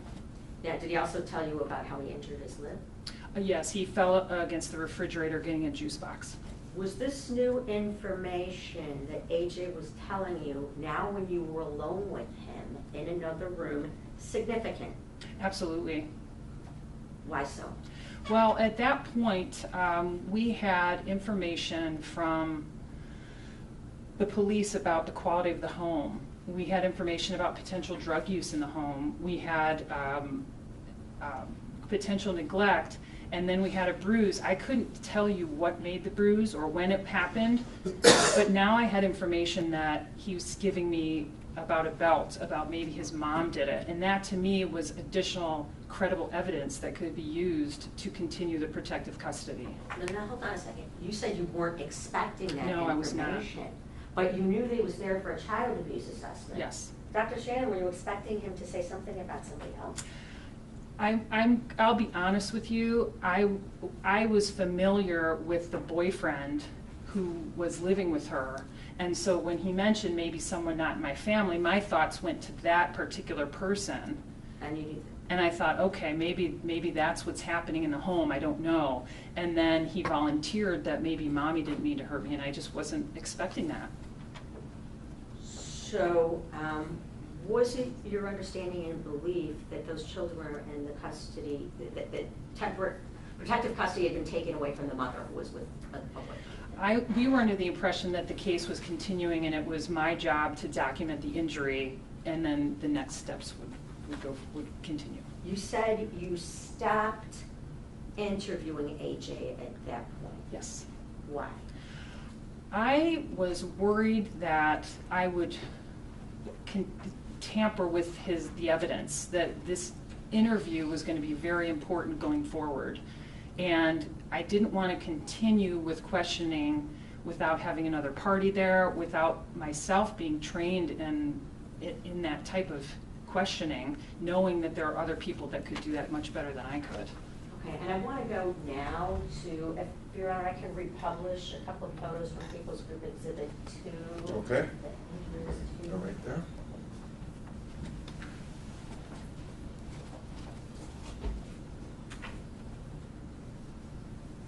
This is People's Group B1. I'm going to move to, is that AJ Freund? It is. And that was the child you saw in the hospital on December 18th. Correct. In the emergency room department. Correct. I'm sorry, I'm trying to do this.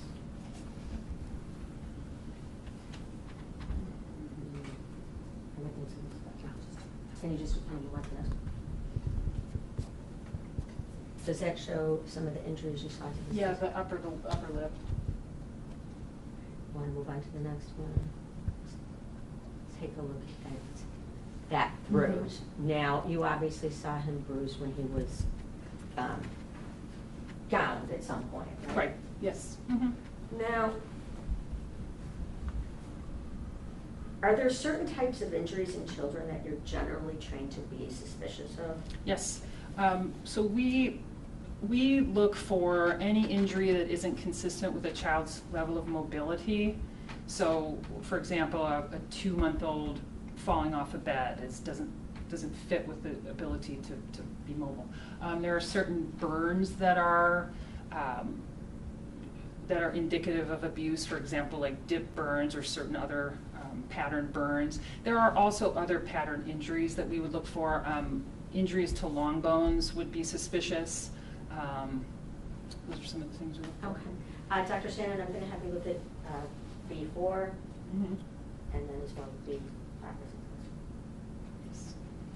Is this a pattern injury type that you are familiar with? No. Is it in a suspicious location?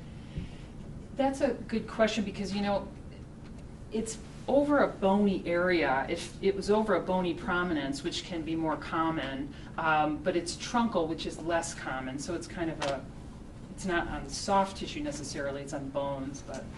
And it wraps around and Kind of comes his around buttocks, right? a little bit, yeah. And is the wrapping around anything that's suspicious in nature? Generally, I couldn't say, not your area of I expertise. couldn't tell you.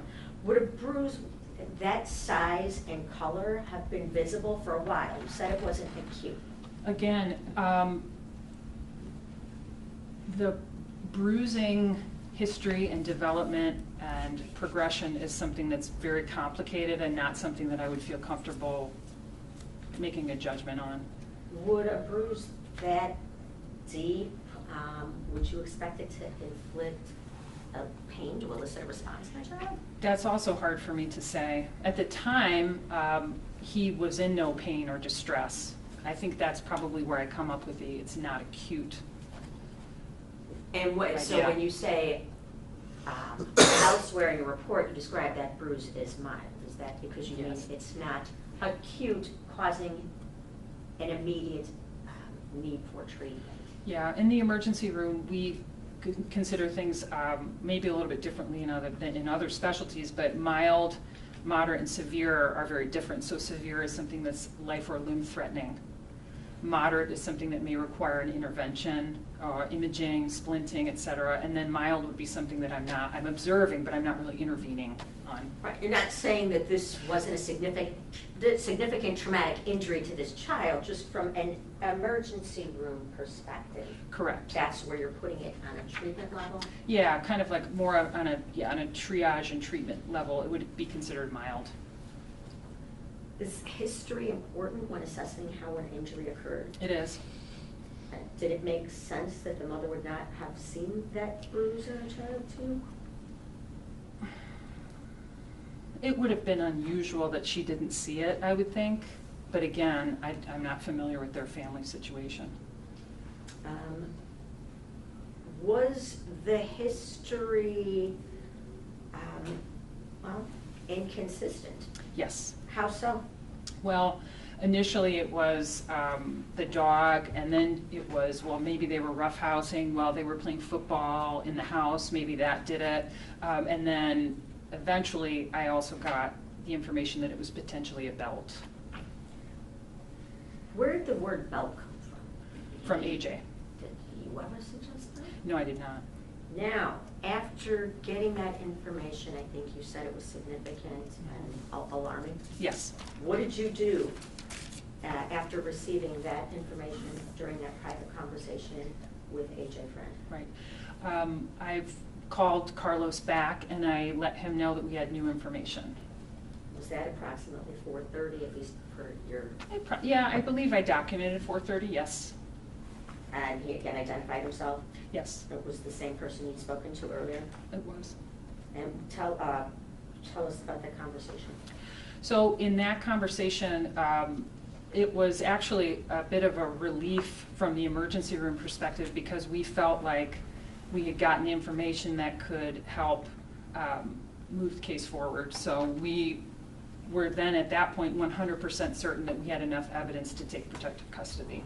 You thought you would still be maintaining protective custody? Yes, You thought the case would be moving forward when you absolutely. How so? Because with everything that we had found out that day, and now we had information that potentially mom was the abuser, we then could go forward with taking AJ away from that situation. By the way, I asked you if anyone else had used the word belt. Had anyone other than Joann used the word football? I don't think so. I don't recall. I don't believe so. Dr. Shannon, did you, during that conversation with Carlos Acosta, say anything about a forensic interview?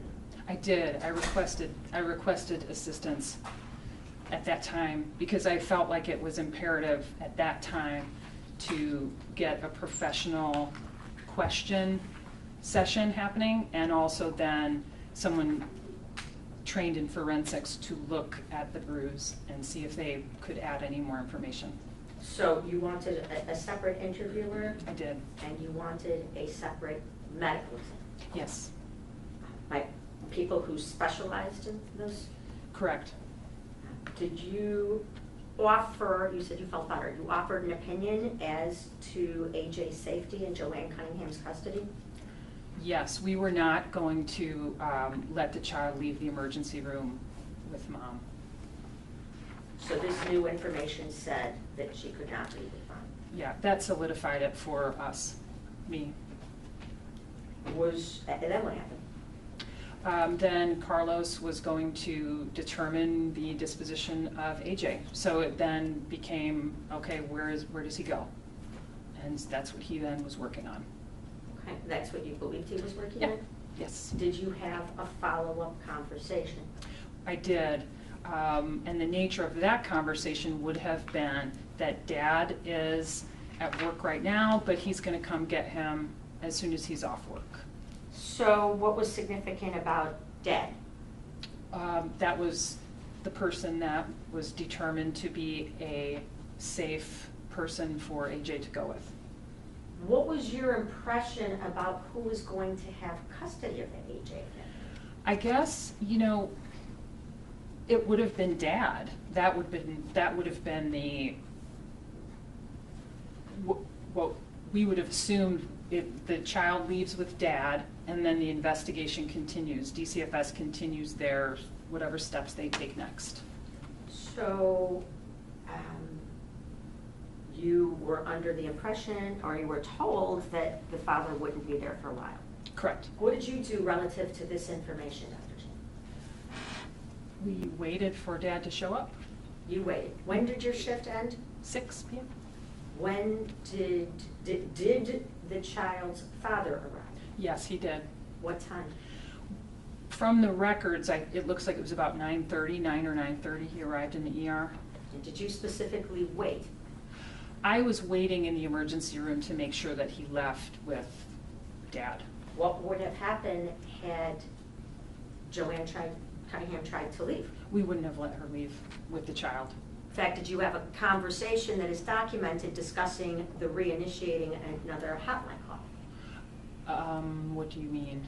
To call to the DCFS Oh, if- hotline yes. if there was any effort to leave, Yes, absolutely. or if the dad didn't show up. Yes. What was your belief would be happening then? If Dad were not to show up, we would contact DCFS. If DCFS didn't have a safe place for him to go, we can hospitalize a patient until we can assure safety for them. And so I think I did ask you this, you thought at that point child was still under protective custody? Yes. Once the dad left? Yes. Had you seen situations like that before? I've seen, yes, patients go into protective custody, yes. Now, I'm going to, and once Andrew Freund came later at 9:30, the child left about, I think it was 21:37? Yes, And that was the official discharge time when all the paperwork was done? correct. And was there follow-up paperwork done as part of protocol in this case with what was a written confirmation of suspected child abuse and neglect report? Cheryl Ferguson, the nurse, filled out the official DCFS form. That would be the one that we usually do from the emergency room, yes. If I can show from stipulation exhibit base stamp 214 from the C sequence.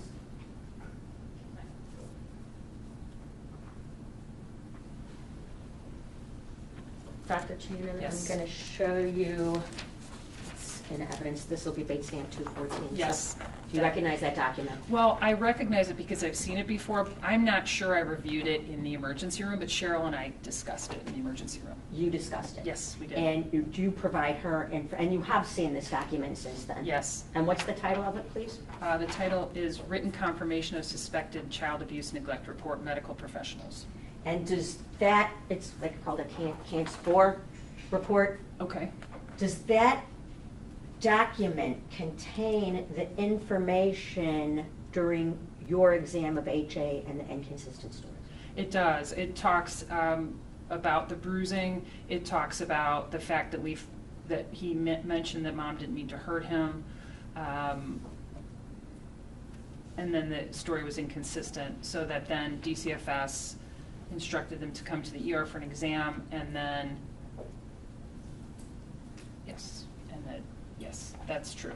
So this was That a is true. confirmation confirming that there was abuse Yes, and your concerns, and does it pretty closely track the things you were telling us here? pretty much, yeah. And that was sent to DCFS via mail, right? Cheryl would have done the protocol with that form, so I don't know if it's faxed or mailed or how it gets to the appropriate person, I don't know. Okay, but you've been working with Nurse Ferguson and provided her some of the information Yes. that was ultimately provided to DCFS. Yes. Now, you also documented in your own medical chart, the Centegra emergency room, your exchange and your concerns and your conversation with DCFS, is that right? Yes. And would that be, and you've seen your medical records? I have. The Centegra medical records today, and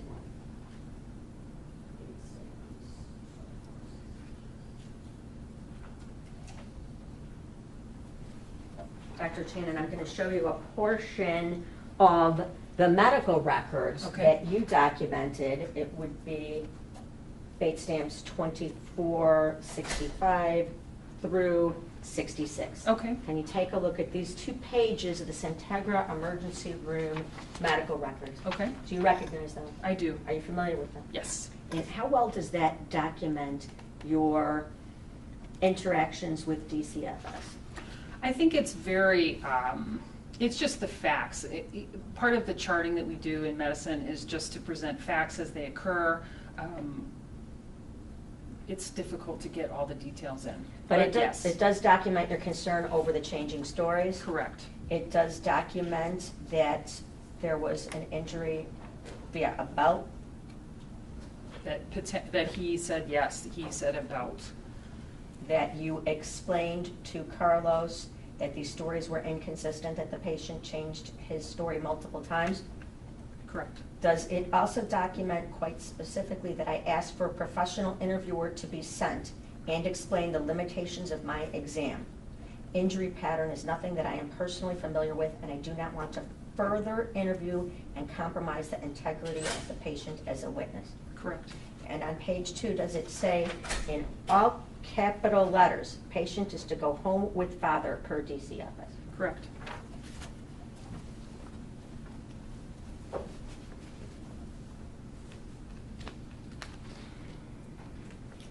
I am going to show you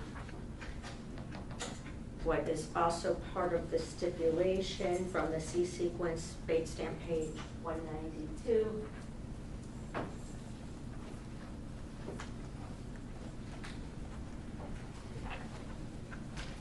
Dr. Shan? Yes. This is a document of a contact note. Correct. Is this purportedly between yourself, or does it state actually that it's between yourself and Carlos Acosta? Correct. At 4 p.m.? Yes. A phone conversation with you? Yes. Is it about 4.5 sentences long? It is.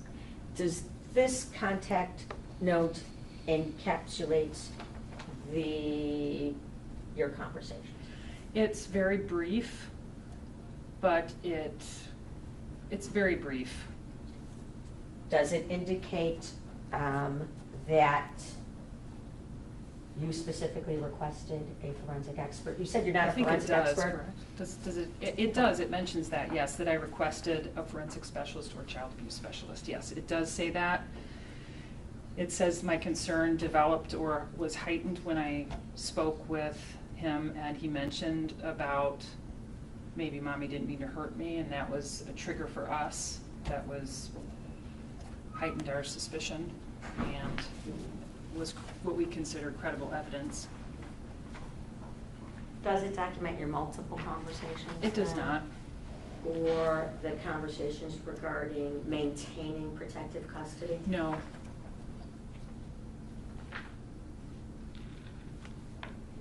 Just a second.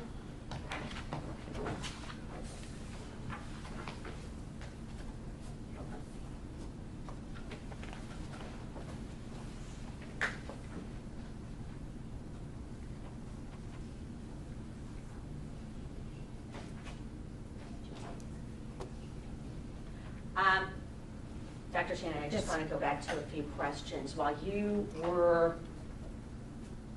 in the emergency room working that night, we've made a little bit of mentions about a boyfriend Yes. by the name of Daniel Nowicki. Yes. Was he at the emergency room the same evening? He was. In a different department, though, right? Correct. Now, what was your understanding as to where he'd been living? With Joann. Objection, foundation. Sustained. Well, was part of your concerns about where this child being placed having anything to do with the dynamics of what you believe the home life was? Correct.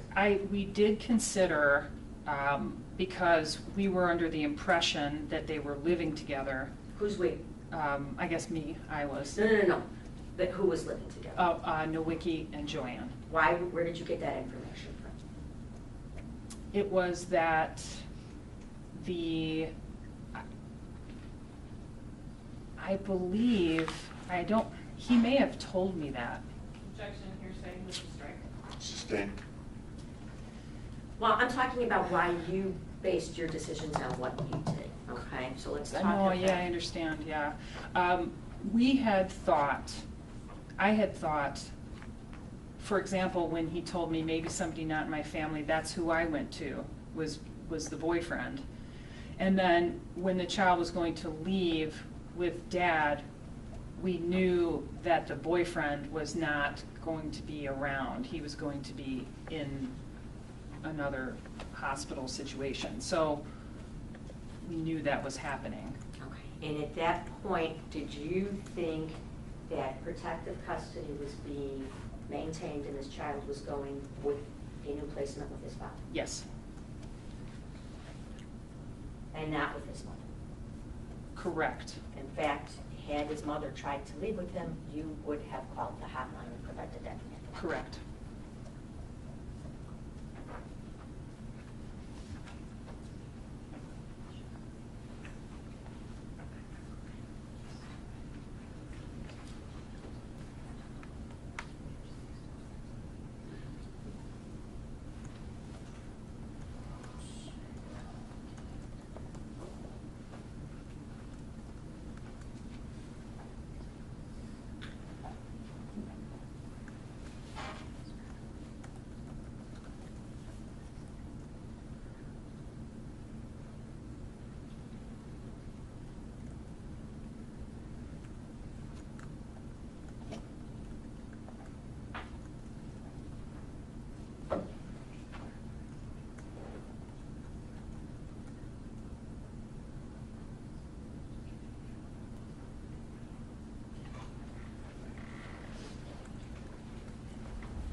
Nothing further.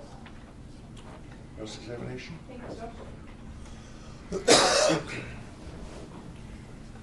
Doctor, I want to start right there. When did you first tell the state that Daniel Nowicki was in the hospital that same night? I don't know. I don't recall that part of the discussion. That was after AJ Freund's death, more likely than not? What do you mean? I'm sorry. When you first told them that you knew Daniel Nowicki because he was in the hospital the same day that AJ Freund was after AJ Freund was deceased. Is that true? No, I knew he was the boyfriend that night, that day.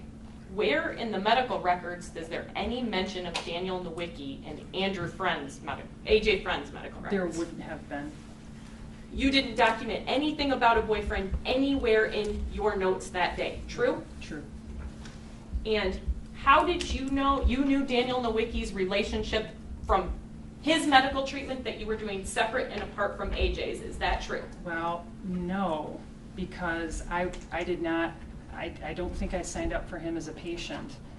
But it's kind of confusing, but they brought him in, and I had a conversation with him independent of treatment of him.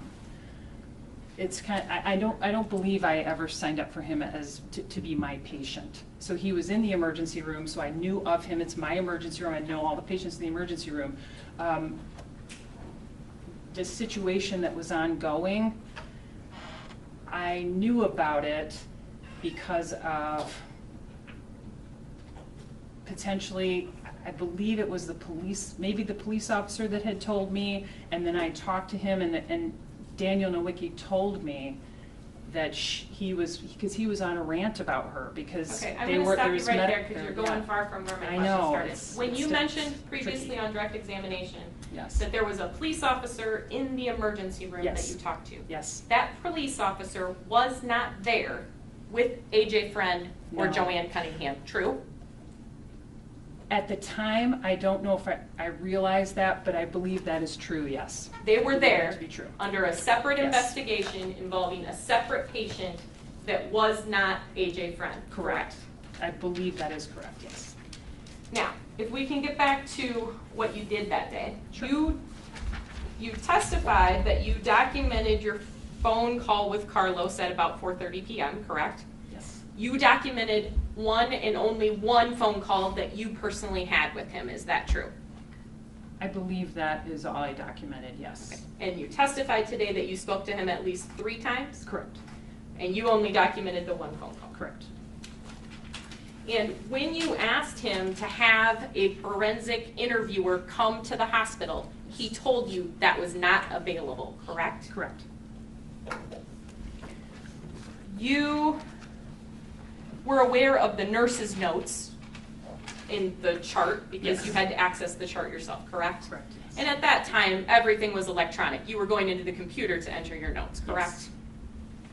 And you mentioned the nurse a couple of times on direct examination. The nurse that was working with AJ that day, at least initially, was Cheryl Ferguson, correct?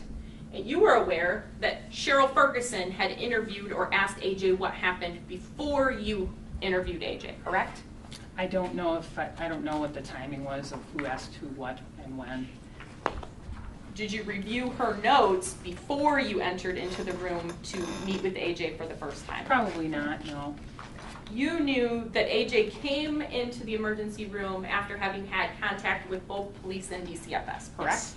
And you acknowledge that you're not a trained interviewer, correct? Correct. And you acknowledge that in the first phone call, Carlos told you he was there for you to determine how the bruise was caused, correct? Correct. He didn't ask you to interview AJ, correct? Correct.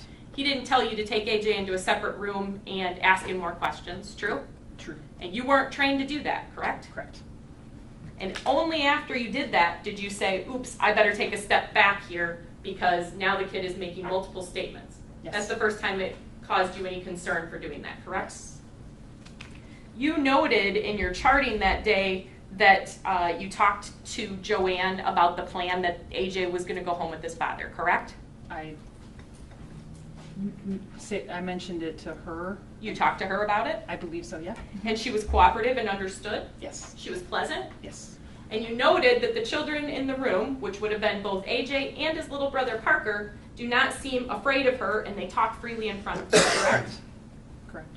You also talked to Drew Freund when he came to the hospital to assume care or to take AJ home that day, correct? I will be honest with you, I don't recollect a conversation with him. I remember seeing him, and I remember that part of it, but any conversation I couldn't speak to because it's just something I don't remember. You documented in your note D/W, which is discussed with Yes. kids and dad. Yes. So that indicates that you did speak to Drew Freund that day, correct? I must have, but I just, on memory, I don't remember it. I can't, you know what I'm saying? I And know at I that said point, you documented okay for discharge with them, meaning Yes. kids and dad. No red flags for dad, Correct. correct? Right.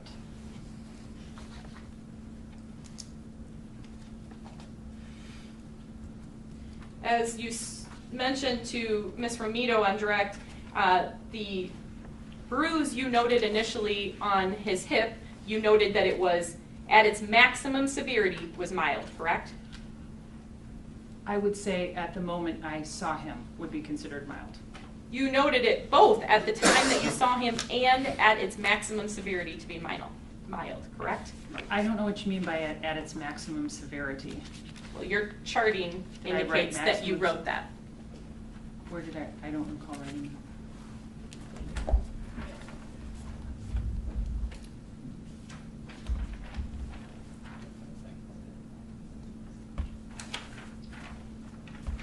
Showing her 2464 and 65.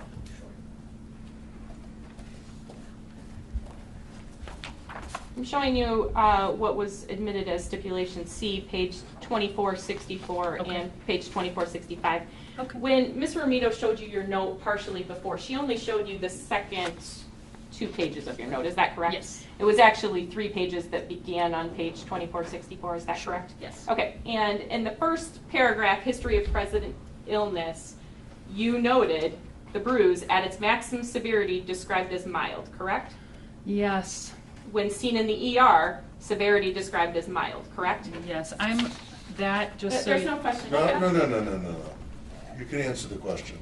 I think that what happens in that part of the chief complaint is a kind of an autofill box. So when I put mild, it was at its maximum severity mild. So that would have been like a plug-in. That's why I don't remember writing that. It's just Maximum severity was not a word that you used, Yes. but it was something that you were completing in your charting. Yes. And you never noted it that it was moderate, that No. required additional intervention, correct? No. And it certainly wasn't limb, I think you said limb or life altering. Yeah, Correct. limb or life-threatening, yeah. And What- I would stick by that. When I saw him in the emergency room, for my immediate exam, I consider it a mild injury. But I don't know what it looked like a week ago. I don't know what it looked like 2 days ago. That's what I meant by just clarifying at maximum severity. So I see how that could be conflicting. With respect to the bruise itself. Yes. You also noted a bruise on his lip, Yes. correct? And we saw that in the photograph. Right. Those were the injuries that you noted, correct? Yes, and one on the ankle, I believe. You testified that at some point Joann came up and asked if she could be admitted into the hospital to be tested for drugs, correct? To the ER, yeah. She wanted to check in to the ER. to be tested for drugs? Yes, she wanted to prove that she was not on drugs.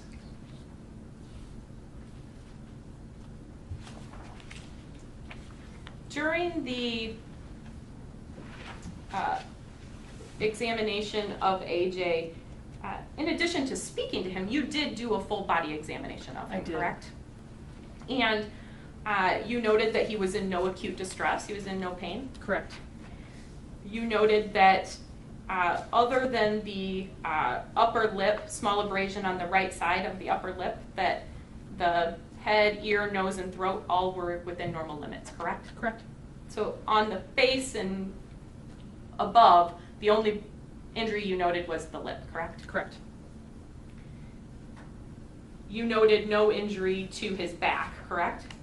His back was a normal inspection? Yes. On abdomen, you documented no visible injury, and then you went forth and documented over the iliac crest. Correct. And I believe you testified that that is a bonier area of the body, correct? Correct.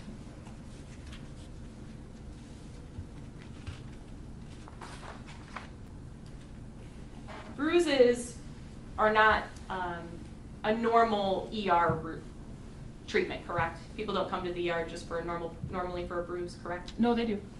Okay. And usually you send them home with the discharge paperwork on contusions, which is ice it. If it gets worse, go to your doctor, correct? Yep. That's pretty standard, yeah. And Depending. the discharge paperwork in AJ's case specifically indicated that when there's bruises in children, flip it to that page. When there's bruises in children, the hospital is trained to ask the parents to determine if there's abuse, correct? Correct. And you talked to Joann, correct? Yes. You didn't take her into a separate room to ask her questions. You talked to her in front of the children, correct? I don't believe I talked to her separately, no.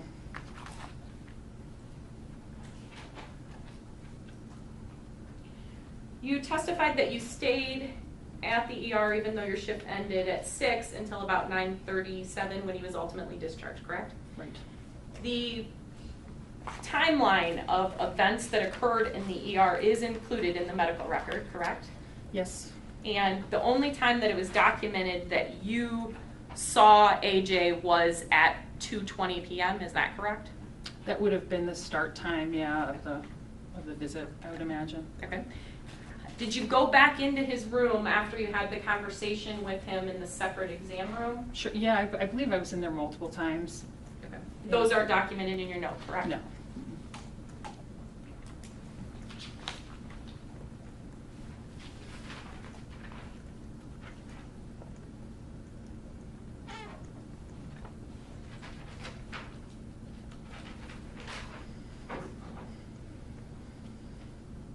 The information about the Taco Bell, that you had that as part of the history, do you know where you obtained that information? I recall speaking with a police officer about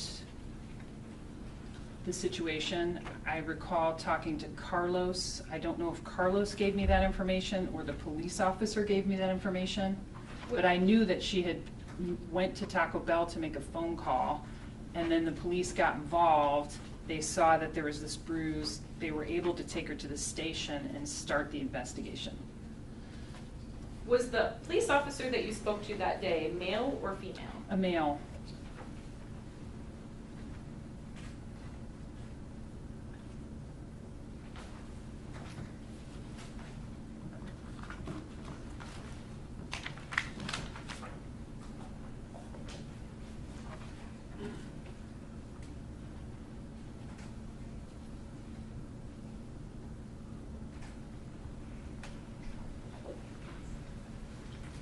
After you spoke to the police officer that was in the emergency room that day, did you ever tell Carlos Acosta that the police officer was at the hospital and that they had concerns?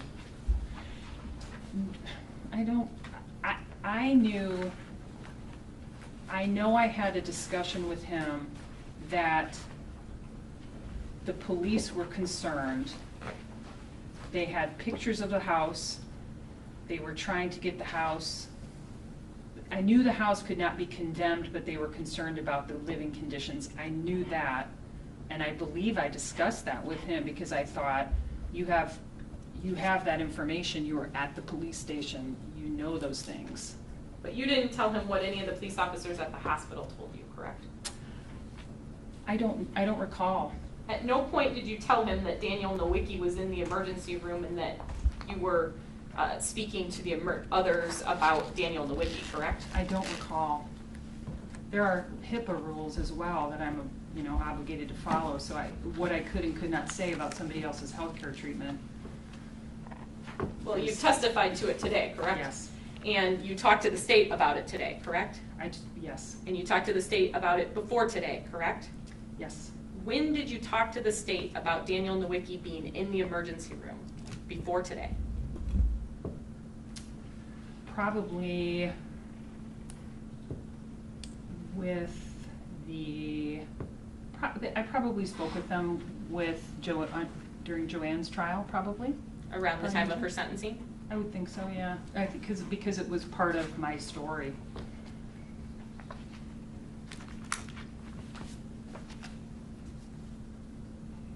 When you say it was part of your story, it was part of what you encountered that day with Daniel Nowicki, correct? Yes. We were, when all of those pieces came together, we were under the impression that Nowicki was living in the home. There were potential drugs in the home. Can I stop you right there? Sure. Nowicki was living in the home. Yes. You got that information from him, Well, correct? From Daniel, correct? I believe so, yes. Okay. Did you ever ask Joann whether Daniel Nowicki was living in the home on that day and time? I don't recall. Did you ever tell Carlos Acosta that you had learned or you were under the impression that Daniel Nowicki was living in the home? I don't recall. Okay, if so that the was part of second my thing, and I discussion. didn't mean to interrupt you, No, I it's just okay. wanted to stop on that comment. It's okay. Second thing was you were under the impression there were drugs in the home. Yes. And the drugs that you were aware of that were in the home were what led to Joann calling the police this morning for her Adderall and her Suboxone, correct? I don't recall if I knew specifically about that particular issue. I just knew the chief complaint of Mr. Nowicki and what was going on there. So I knew that information. Okay, but you didn't share that information with Carlos Acosta on December 18th of 2018. I don't recall. If you did share it, you would have documented it, correct? No, I didn't document every single thing we discussed. But that was significant information to you at that time, correct? The only reason it was significant to me was because when we considered the living situation and that Dad was coming to get the child, we made, and I'll admit they were assumptions, that they did not live all in the same home. That was an assumption that we made. I did not clarify that Drew had been living in that home originally. I didn't clarify that. That's why it's part of my story about the picture that I saw that day. So that day, I had these two people living in an unsafe situation with two children, and then DCF was involved. DCFS got the dad to come in and be with the children and make sure the children were safe. So that's why it's part of my story. A lot of what you did and a lot of that forms your story from December 18th of 2018 was based on things that Carlos Acosta was not aware of, true? He was at the police station, so he didn't must have see known Daniel the story. Nowicki in the Counsel? ER. I'm sorry, Josh. I Let her apologize. answer. But he must have known the story, because that was how she became part of the police, how the police were involved, because that's the only reason the police were involved, because she called them because of what happened with Nowicki. So But he was at the police station, but Correct. he didn't know that Daniel Nowicki was at the hospital, correct? I don't know. So you agree with me that some of the information that you had from the emergency room, he may not have had, correct? Objection. Basis? Judges asking for speculation. Pardon me? Asking for speculation. Well, there's been a fair amount of speculation that's been going on most people's sides here, and I get why that can be admissible in this type of a situation, because speculation can induce us to act in a particular fashion. The question's not an unfair one, so the objection's overruled. So you can ask the question again if you want. you would agree with me that Carlos Acosta, and this probably isn't the same question, I apologize, didn't have the information that Daniel Nowicki was in the emergency room at that time, correct? I would tell you that I don't know what information he had about Nowicki. I would tell you that. Thank you.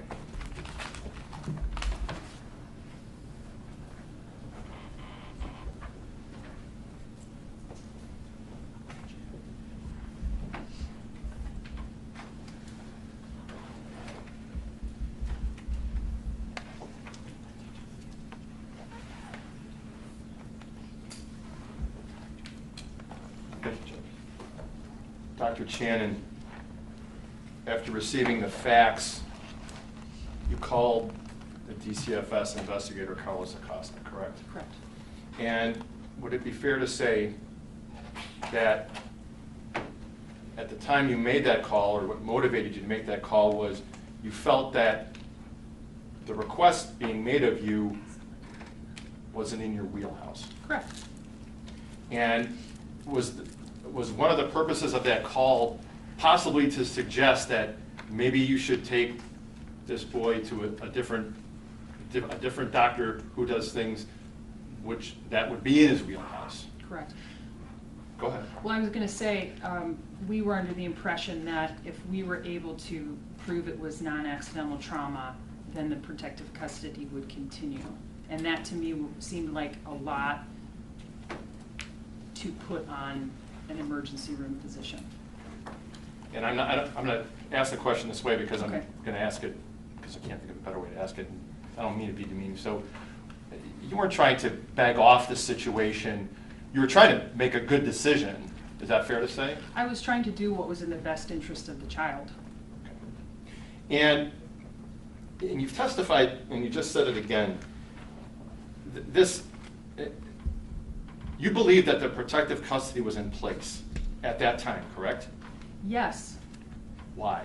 Well, because it was an active investigation, and during an active investigation, I believe we have protective custody. So, for example, even before I got the information, we probably would have had an issue with her leaving the emergency department with the child, because we were under the impression that DCFS sent her to us as part of the next step in the process. So I'm trying to figure out then, at that point in time, did you believe that you, the hospital, in your capacity, had protective custody, or this is DCFS having protective custody, or the police, and then it's just moving to this next stage? I would say that we were under the impression that there was an active investigation happening. The child was sent for a medical evaluation as a continuation of that investigation, yes. Okay. Again, I'm sorry, but That's okay. I have to be more specific about Yes. it. By the time when AJ came to the hospital, you believed he was in protective custody already. Yes, I would say yes. Okay. And were you told that specifically, What do you mean? that he was in protective custody? Was I told that specifically? Yes. I don't recall.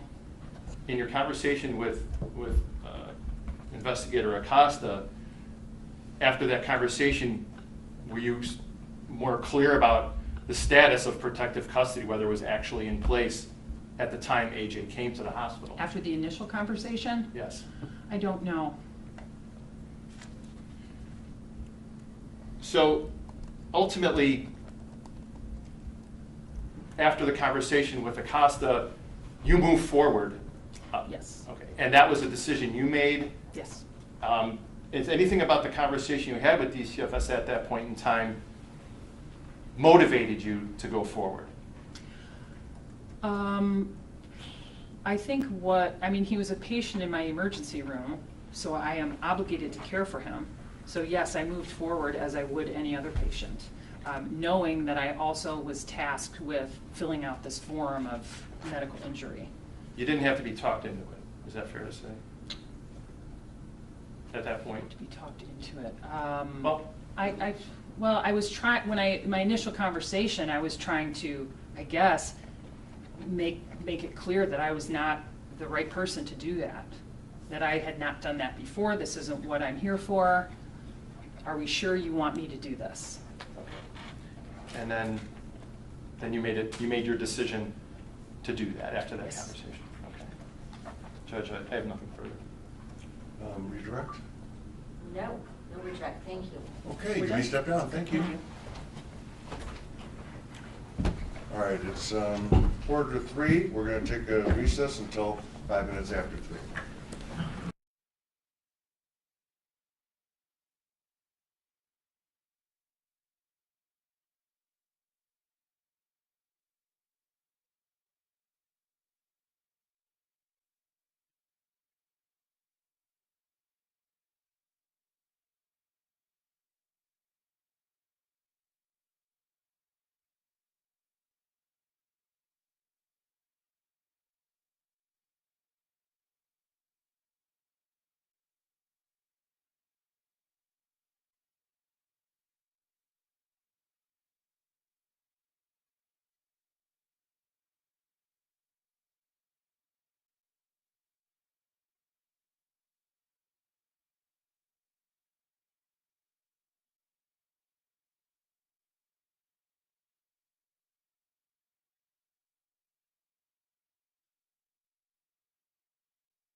Sir, raise your right hand to be sworn. Swear to tell the truth? Yes. Okay, have a seat right there. Make sure that you speak directly into the microphone, keep your voice up, and don't speak too quickly.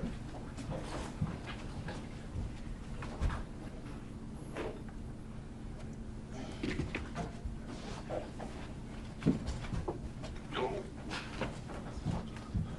may proceed. You ready, Mr. Reeves? Yes. Will you please state your full name for the record, and I'd like for you to spell both your first and your last name. Chad Dwayne Reeves. C-H-A-D-R-E-E. V is in Victor, yes. Mr. Reeves, how old are you? 59. Do you currently live in the area? Yes, Huntley. Do you know a person by the name of Andrew Freund? Yes. Andrew Freund Sr. How did you know Andrew Freund? I met him in AA in 2008. What was the nature of your relationship? We were going to the same meetings. AA meetings? Yes. When you say AA, do you mean Alcohol Anonymous? Yes. Were you ever in a sponsorship relationship with AJ Freund? Yes. Or Andrew Freund? Yes. And for how long? That was later. That was probably 2016 or 17. I can't remember exactly. Maybe 18. Were you Andrew Freund's AA sponsor in December of 2018? Yes. As part of your relationship with Andrew Freund, did you know Joann Cunningham? Yes. And how did you know her to be in a relationship with Andrew Freund? Well, because they got together and had 2 children together. She was in the program too. Which program? AA. I'm going to direct your attention to December 18th, specifically of 2018. Did you receive a phone call in the morning from Drew Freund? I can't remember if it was in the morning, but I got a phone call that she was in jail with the boys, and if I could go pick her up and get when her you out. say she, and did you call Andrew Freund Andrew, or did you sometimes call him Drew? I just call him Drew. Okay. Did you receive a call from Drew? Yes. And he told you she was in jail. Who was he speaking about? His girlfriend with the boys. Would that be Joann Cunningham? Yes, Joann. Was this anything surprising or unusual to you? No. Why not? Because she relapsed. I can't remember exactly how long it was going on, but she relapsed a couple years earlier. And I got her numerous times when the car would break down and she'd be off in different places. Can you explain a little bit about going to get her? Drew would call and ask if I could get her or the car, and I would go, period. And how long had you been friends with Drew? Since 2008. Okay. And in addition to you being his sponsor, were there occasions he was your attorney? Oh, yes. He got me out of my trouble back in 2010, 11, 12. Got me out, helped me get my license back, got some warrants off me over some bounce checks. Your driver's license? Yeah, I didn't have a driver's license for 18 years. And Drew Freund helped you get that? Yes. He provided legal services Yes. to you? And you were his sponsor? Not yet. Eventually, when did that become the nature of the relationship? Later on, I guess I don't know the facts of it. He just called me one day and asked if I would be a sponsor, and I said yes. Did you ever do other things for him besides sponsor? When he had trouble at the house and stuff, he wasn't a real good handyman as far as and I would go there and help Joann. Like they had sewer problems, they had basement issues, and that was kind of my career, and I would go over and help her fix the problem while he was at work. And you would help him if he needed help? Oh, whatever. He got me out of my trouble for nothing. He didn't charge me anything to take care of my stuff. As an attorney? Yes. Worked for you. Did you ever drive him places, though, in addition to doing stuff around the house? I took him to Elgin to get Subox. I think he was taking Suboxone for the doctor told him to get it, and I would drive him over there. Then I'd drop him off at the train in Elgin. He'd go into the city to work. How regularly would you drive Drew Freund to get Suboxone? it was at least once a month. It might have been every 2 weeks, I can't remember. Seemed like often, because we drove together. It seemed like, it was probably once a month. Once a month? Yeah, I'm not positive, I can't remember totally. And without belaboring the obvious, do you know why Drew Freund needed Suboxone? Drug addict, that's why he was in AA. All right, going back to December 18th and getting that phone call from Drew, he asked you to do something in reference to Joann being arrested. Yes, At what police station? Crystal Lake, Crystal Lake, Illinois, here in McKinney? yes. What did you do after receiving the phone call from Drew that Joann and the boys were at the Crystal Lake Police Station? I got in my truck and I went to pick them up. Did you get to the Crystal Lake Police Station? Did I? Yeah. Yes, yes. What happened once you got there? I went in there and met with the police officers, and before they released her, they made sure we had to have car seats and all that. Did you have any car seats at that No, time? not in my truck, no. Only when I gave them rides or whatever. So, when you saw Joann at the police station, how did she look to you? Looked a little strung out, but that's just an opinion, Had you seen her strung out before? Yes, And she appeared strung out to you at that time? Yeah. Not looking good? yeah. Eventually, you said you met with a police officer, and someone put some car seats into your car? I don't think they put car seat. I think the police officers drove her and the boys to Drew's house, and I think there we got into her car that had car seats in it, and that's the car I drove to the hospital. So when you were at the police station, did you speak to any police officers? Yes. Where did you understand you were going to go from the police station? They wanted him to go to the, take her and the boys to the hospital first. But we had to go to the car, and they wanted to make sure those boys were riding in car seats. Okay.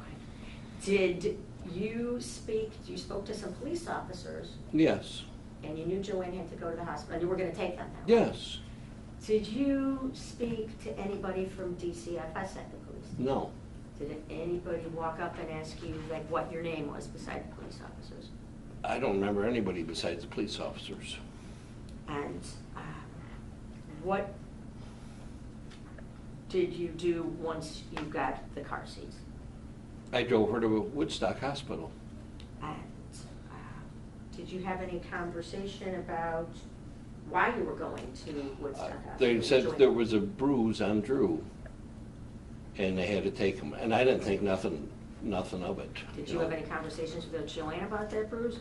I just, what happened, boys being boys, At any point, did anyone, while you were waiting, did you even go inside to the hospital? No. What did you do there? I sat there in the parking lot and waited, For how long did you wait? probably 5-6 hours. And at some point, did you leave after 5-6 hours? She called me and said that I wasn't allowed to take her and the boys home, that Drew had to do it. Okay, when you say she, you're talking about Joann. She knew I was out there, and so I drove back. Drew got out of work, and he got off the train, so I went back and picked him up and drove him back to the hospital. And at any point, did anyone contact you about your relationships with Drew?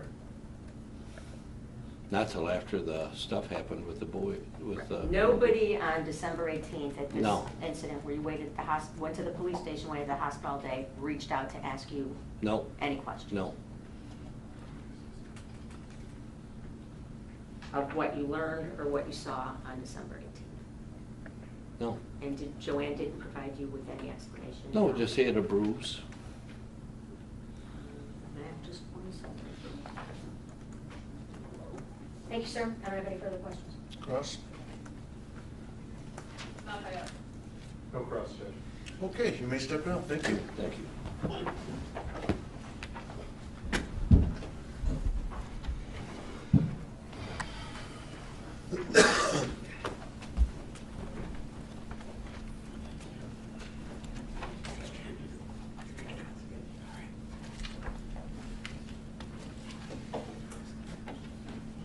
Judge, at the time the state would call Carol Ruzika to the stand.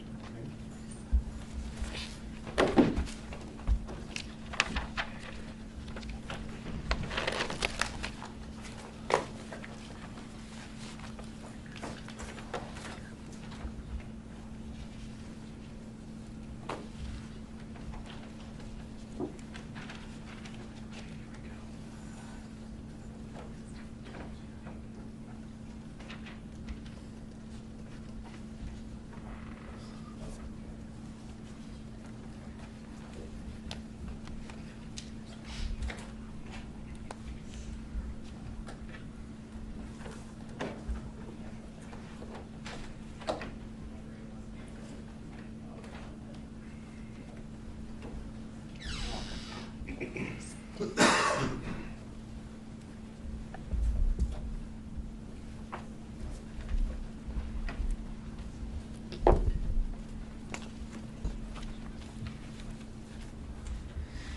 right, ma'am, would you raise your right hand to be sworn? You swear to tell the truth? I do. Okay, have a seat. Thank you. Make sure you speak directly into the microphone. Keep your voice up. Okay. Don't speak too quickly. Okay. You may proceed. Thank you, Judge. Good morning, ma'am. Would you please state your first and last name? Would you spell your last name for the court reporter who's sitting next to you? Surely. My name is Carol. The last name is Ruzicka, R-U-Z-I-C-K-A. Okay, are you employed, retired? Retired Okay, where'd you work? for the Illinois Department of Children and Family Services. All right, and could you please tell the judge about your educational background? Sure. I received my undergraduate degree from Marquette University in 1978, and then a master's in social work from Loyola University in 1996. Okay, and when did you begin working at DCFS? In 1988. How many years did you work there? 31. And could you give us a timeline and just sort of describe your career at DCFS, please? Sure.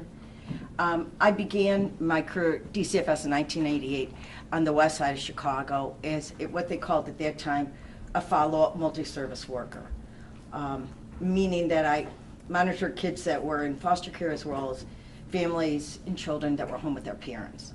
I did that from 1988 to 1991, at which time then I became a supervisor for the team that I had been a part of. I functioned as a supervisor of that team, though during that, the team sort of changed, or the agency changed, and it broke off from children in foster care were monitored by one group, and children that were still at home with their parents or guardians were by another group. And I worked with the ones that were still at home. Okay, and what did you do next? Then from there, in 2000, I came out to the northern region, which is part of this area, as a child protection supervisor. I did that for about 10 years, at which time then I became a child protection manager, which then the title changed to an area administrator over again. I'm sorry to cut you off. That's okay. What year did you become a area administrator or manager? 2010. 2010. And how many years had you been out here working as a supervisor? 10. Okay. And then from there, go ahead. Yeah, please. From And then after there, 2010, would you tell the judge about your career, please? From there, as I said, the title became area administrator. I did that until 2018 when I became regional administrator, and did that, which meant I was in charge of the whole northern region, and for placement as well, kids in care as well as the investigative until the point of my retirement. Okay. And could you tell the judge, what is a child protection specialist or an investigator? What they're hired to do is to first and fundamentally ensure children's safety. Generally, what they do is a supervisor assigns them an investigation after it comes in from the state central registry, the hotline, and then they would go out, read the investigation, have supervision, decide what tasks need to be done relative to policy and procedures, and go out and interview all parties, obtain all necessary documentation. Again, the whole time ensuring children's safety. Okay. And a public service administrator or a supervisor, what are their primary responsibilities? What they are to do is to supervise the investigators, to provide ongoing supervision, direction, help guide them, ensure that all the tasks that are outlined in procedures are done. Basically, they're walking with them through the investigation. Okay. And so you talked about 10 years in the northern region being a supervisor, and Yes. then before that you were somewhere in Chicago, I think you said West Side. Correct. How many years total were you a supervisor? Supervisor or administrator? Yes. 28. Okay. And how many investigations did you supervise? Over the years, probably thousands. Okay. And as a supervisor, how many cases of child abuse did you yourself investigate, where you acted as the investigator? Maybe 50. I didn't function in that role. I was entitled in that role. Okay. But you did, as part of the supervisors, would you take investigations? Yes, yes, absolutely. Okay. Could you tell the judge what DCFS is? It's a state mandated agency. It's based on laws, statutes that function is to investigate allegations of abuse and neglect largely. Ensuring kid safety. All right, Judge, at this time, I'd like to qualify Ms. Ruzicka as an expert in DCFS child abuse investigations. Any objection? Judge, I would make the same voir dire and the same objection that I did at the December 2022 hearing in the motion to eliminate, that she qualifies as an expert in supervision, but not in investigations. The court overruled the objection last time, so. Okay, and Mr. McQuaid? Judge, I have no further objection. Okay, so I will once again overrule the objection for the reasons I stated last time. So the court will declare her to be an expert in that field.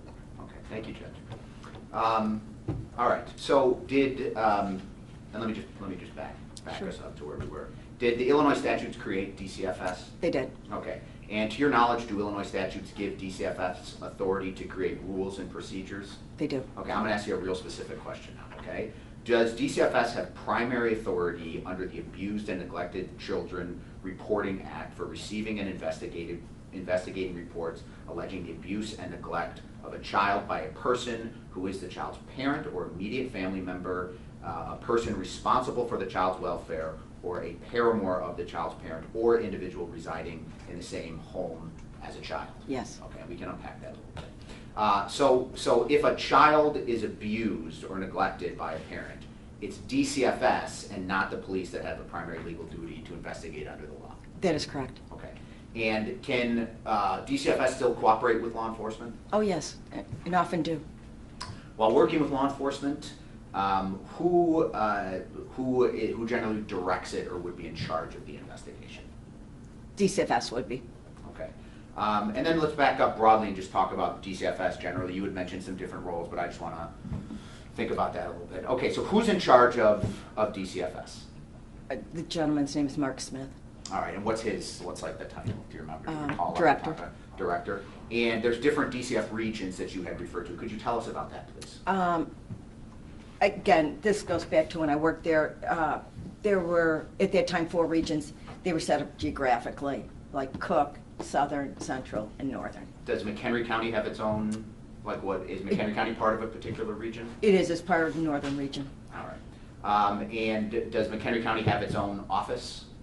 It did at that time. Okay. And was that office responsible for all investigations of child abuse and neglect that occurred in this county? That's correct. Okay. The procedures 300, could you tell the judge what those are, please? Those are basically outlines the investigative process, what needs to be done from start to finish, including what contacts need to be made, what documents need to be obtained, who needs to be interviewed, timelines for when things should be done. It guides and directs. Okay. And who makes these procedures? The department does. Okay. And how central are these procedures to DCFS investigations into child abuse and neglect? They're very central. They're critical. All right. Are they sort of like the Bible for DCFS agents? They are. Are copies available to investigators and supervisors? Yes, they're always available. All right. And generally speaking, just generally speaking, are these procedures mandatory? In other words, do investigators and supervisors have to follow them? Yes, they're mandatory. All right. And can some of the investigative steps in the P300s be waived by a supervisor or even an area administrator? Yes, there are things that can be waived. All right. So during an investigation, who's responsible for making the request for a waiver?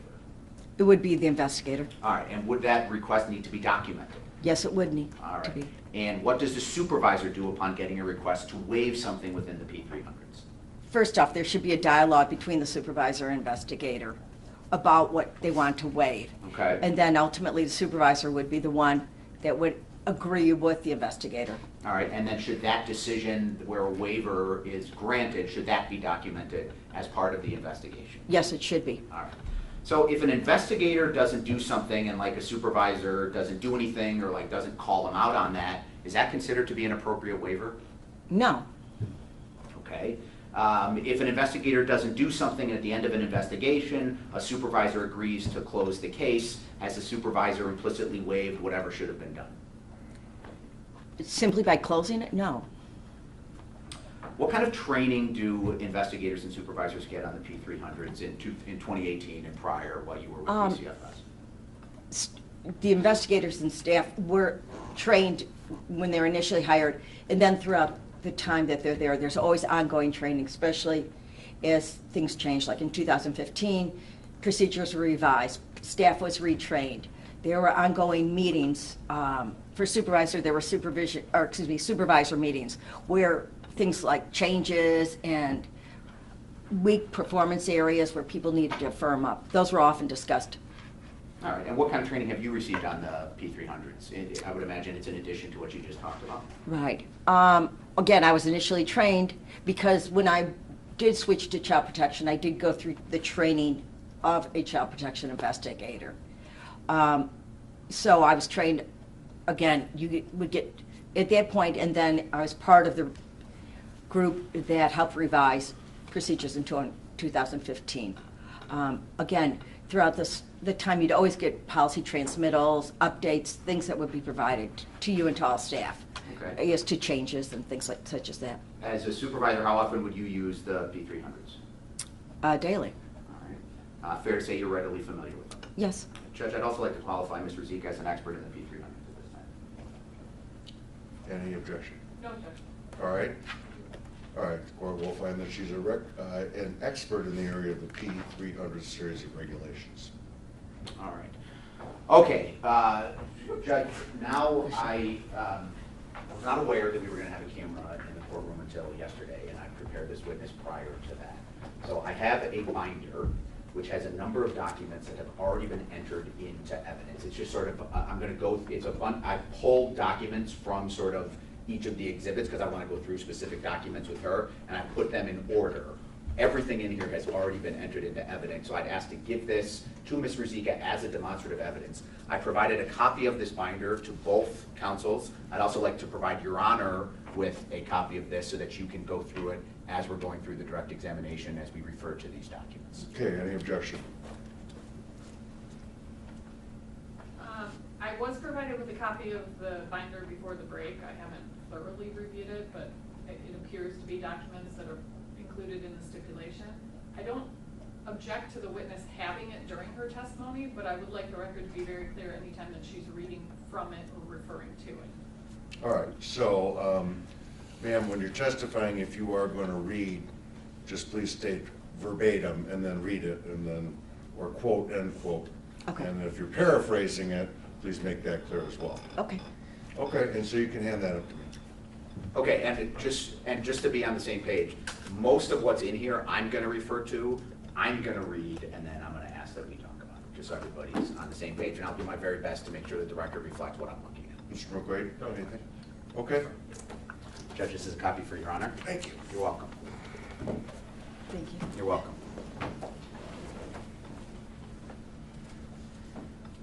Okay, before we get into that, let me ask you, do you know the defendants?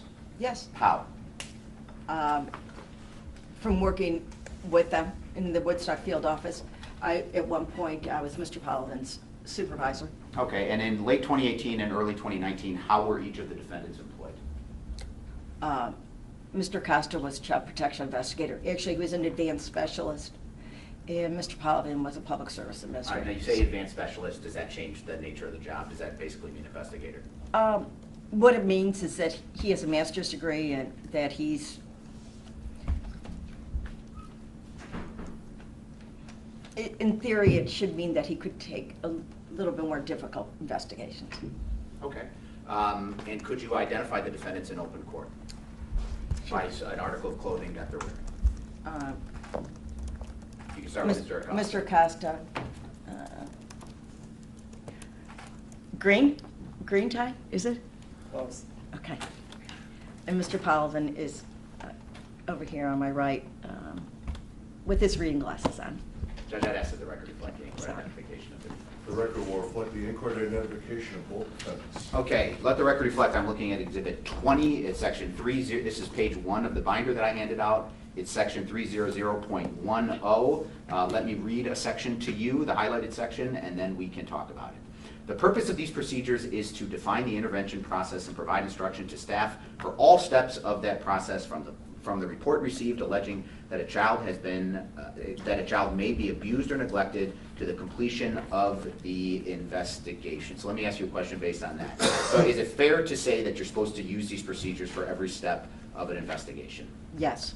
Will you please turn to the next page? This is also Exhibit 20, Section 300.150. I'm going to read the highlighted section and then we can talk about it. Abused child means a child whose parents or immediate family member or any member responsible for the child's welfare or any individual residing in the same home as the child or paramour of the child's parent inflicts, causes to be inflicted, or allows to be inflicted upon such child physical injury by other than accidental means which causes death, disfigurement, impairment, or physical or emotional health, or loss of impairment of any bodily function. And then a little bit down, the highlighted section, inflicts excessive corporal punishment. So could you tell the judge what is excessive corporal punishment? What is that? What is that? It would be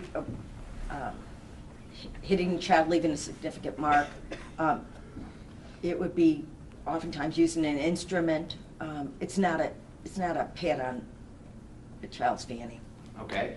It also talks about a caretaker potentially being abusive if they allow another to be abusive. What does that mean? That means you can't just sit back and let it happen. You're as much responsible. Okay, flip the page if you would, please. I'm at Exhibit 20. This is Section 300.15, definition of neglected child. Let me read this and then we can talk about it. Okay. Neglected child means any child who is not receiving the proper or necessary nourishment or medically indicated treatment, including food or care, not provided solely on the basis of present or anticipated mental or physical impairment as determined by a physician acting alone or in consultation with other physicians, or otherwise is not receiving the proper and necessary support or medical or other remedial care recognized under state law as necessary for a child's well-being, or other care necessary for a child's well-being, including adequate food, clothing, and shelter, or who is subject to an environment that is injurious as far as the child's environment creates a likelihood of harm to the child's health, physical well-being, or welfare, and the likely harm to the child is the result of a blatant disregard of parent, caretaker, or agency responsibilities. Could an injurious environment include one that includes animal waste? Yes. Okay. Infestation, like mice. Yes. Unfinished house, or a house that's under construction. If it poses a risk to the child, yes. Okay, what about a house that's filled up with garbage or refuse? Yes. Okay. Please turn the page if you would. I'm at Section 300.20, subsection A. This is also Exhibit 20 for the record. Mr. Commander? Yes.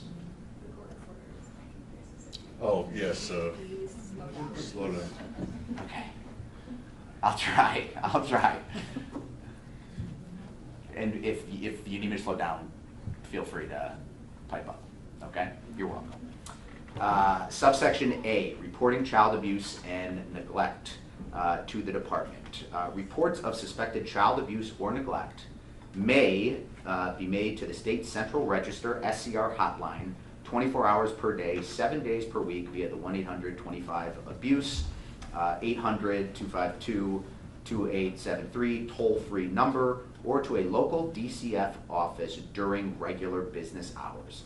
Persons that call local offices to report suspected abuse or neglect should be encouraged to call the toll-free hotline to make their reports. Is that okay? Speed is okay? Okay. How are reports of abuse or neglect made to DCFS? Generally, the way the reports are made is a call is made to, again, I'll say the child abuse hotline.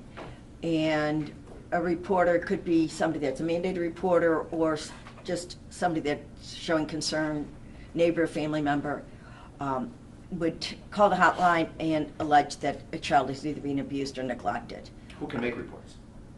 Anybody can make a report. All right, and what is the DCFS hotline or SCR, State Central Register? What is it? Yeah. It's like a call center where there are staff there 24 hours a day, 7 days a week, taking calls, the calls. They when the calls are made, the person screening, for lack of better, the floor call worker makes the determination, sometimes in consultation with the supervisor, if a report is going to be taken or not. Sometimes things really don't meet the definition that somebody's calling in for a report. So do all reports go through this central hotline? They do. Okay, why not just call it a local office? because that's not the way it works. Okay. We can talk about this a little later, but does the State Central Register maintain records of prior DCFS reports of abuse and neglect investigations? They do. That's another one of their jobs or function is to keep tracking. Okay, and these prior reports of abuse and neglect, would those records be available to investigators and supervisors within DCFS? Yes. All right, and how would they access them? Oftentimes when the report comes into the field office, the floor call worker's already done some research, and oftentimes will say, generally at the bottom of the narrative, that there's been a prior history with the family. The other way you would know is by the number, or excuse me, the letter on the report. Each investigation comes in with a number and then a letter sequence, starting with A, going all the way through. Would they be on a database that the DCFS investigators Yes. have access to? Yes. Okay, next page, please. Exhibit 20, subsection E of 300.20, the report narrative. The CFW must elicit enough information in a telephone interview to accurately assess a situation and determine that the 4 criteria required to qualify as a report of abuse or neglect is met. For additional information, please refer to Procedures 300.30, A1 criteria for a report of abuse or neglect. The function of the narrative is to identify and document information required by law that allows DCFS to intervene to provide sufficient background information to the child protection specialist to support the allegations of abuse or neglect and to help focus the scope of the investigation. So let's talk first about the 4 criteria. One is the child is under, we talked about this, the child is under 18. Correct. Okay, it's a caretaker. A parent caretaker, yes. Incident of harm. Correct. And they live in the same household. Yeah, Okay. and they'd have to live in Illinois. All right. Now, would you tell the judge what is a CFW or a call floor worker? That's the person that takes the call at the hotline. That's the call floor worker. Okay. And then, so basically, in addition to the 4 criteria, the CFW is trying to get sufficient background names, locations, what happened, et cetera, right? Correct. Okay. Now, how would that information then be transferred over to a local office so that an investigation can begin? What they do is they literally put it into a computer, and now, back in the day, we used to get it off a fax machine, but once the system went computerized, which has been quite a number of years, they enter it in the computer and it goes immediately to the field office. So what they've typed in, the supervisor sees at the field office. Okay, so it's an immediate, it's information immediately transferred? Yes. Okay. And then how, like a case comes into a local office, you talked about how it went to the supervisor, how then would that get assigned out to an investigator? Then the supervisor would turn around through the computer and initially assign it to an investigator, as well as then sit down with the investigator, discuss what the narrative, what the report says, the identifying information, everything from the sequence to the reporter, and outline what tasks and how the investigation is to be conducted. For example, if it's the police and the child's at a police station, then you would go to the police, you're going to go to the police department, you're going to go interview the child, the parent, the police, whoever, all the parties are involved, as well as seeing the home environment. Okay. Please turn the page. On Exhibit 20, subsection 300.30, subsection H. It's entitled Classification of Reports. Subsection 1, Initial Oral Reports, IOR. A report received at SCR involving subjects in a family unit with no pending or previously indicated reports or unfounded reports held on file as intentional false reports. Each IOR is assigned a new SCR identification number with a quote-unquote A sequence. Subsection 2, Subsequent Oral Reports, SOR. A SOR is a report of a new incident of abuse or neglect involving the same family unit, i.e. one previously reported adult and at least one previously reported child, in a report that is pending in, quote, pending approval, end quote, status or retained as either indicated or intentionally false. In assigning a SOR, the SCR number is used and a new letter sequence is added. So let's talk about that. Would you tell the judge what a sequence is? A sequence is just that. It's first report, second report, things like such as that. Okay, so like with regard to AJ, if a first report came in, that would, of abuse and neglect, that would get an A sequence. That is correct. And that report and investigation would be entitled the A sequence. That would be correct. Okay, and then down the road, another report comes in, that would get a B sequence, and That's so on correct. and so forth. Correct. Okay. Who is the prime, and so, and a sequence, is there a report that's generated as part of a sequence? Right, that is The sequence report? right. And who are the authors, or who is the primary author of a sequence report? Again, initially comes in from the hotline, but once the investigation commences, it's a supervisor investigator or whoever the investigators are there involved. Okay. Or supervisor. So is it fair to say there's generally more than one author? Yes, Should those creating a report document all investigatory activities and conversations? yes, Should they document all important and relevant information? yes. Okay, if there's no mention of something being done in a sequence report, what does that tell you? It wasn't done.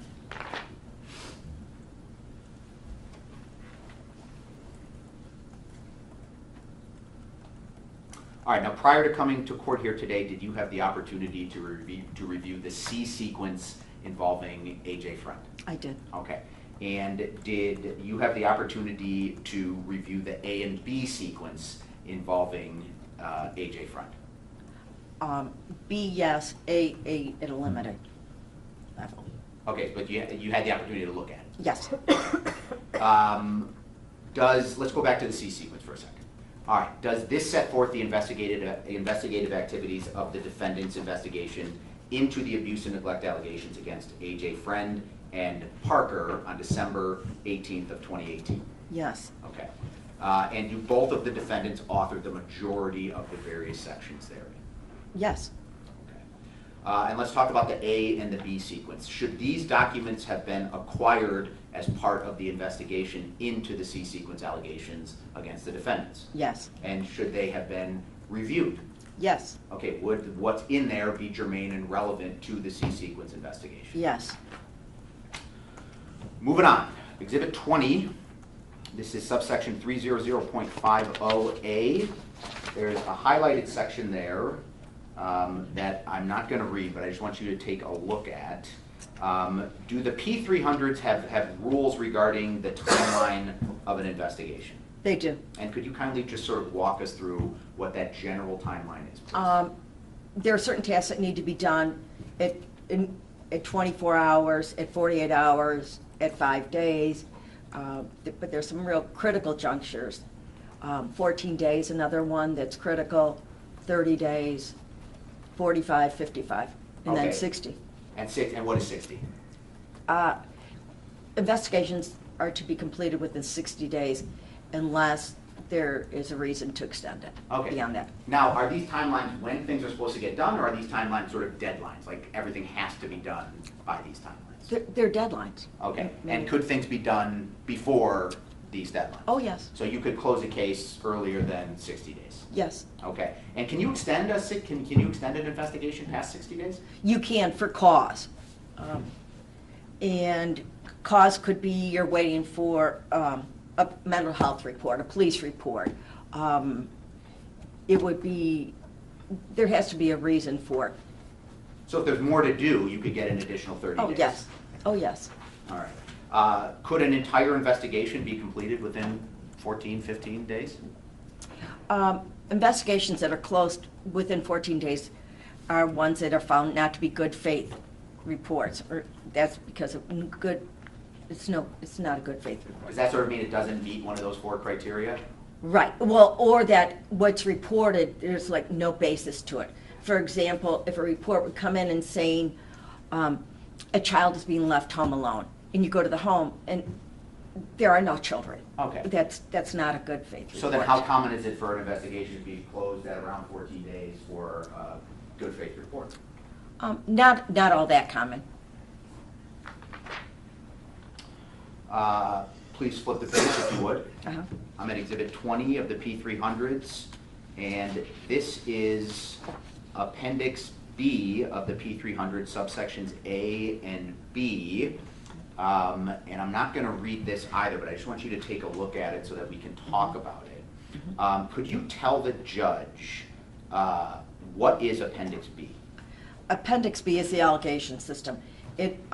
Appendix B outlines each allegation, defines it, what needs to be done, why can I back up a minute? Please, Each yeah, of report course. comes in with an allegation on it. For example, in allegation 11, cuts, bruises, welts, and oral abrasions. Appendix B, if you went to that part of it, would outline the definition and what needs to be done during the course of that investigation while looking at that allegation.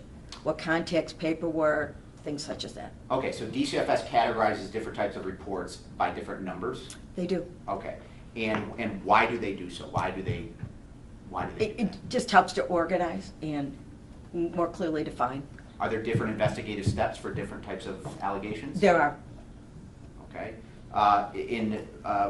On December 18th, in the case of AJ, that C sequence, would that have involved an allegation 11? It did. Okay.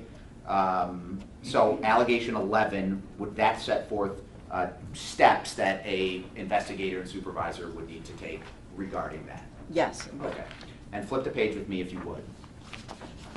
And this is Exhibit 20. This is allegation B, and this is the section describing allegation 11. And I'm going to read this to you.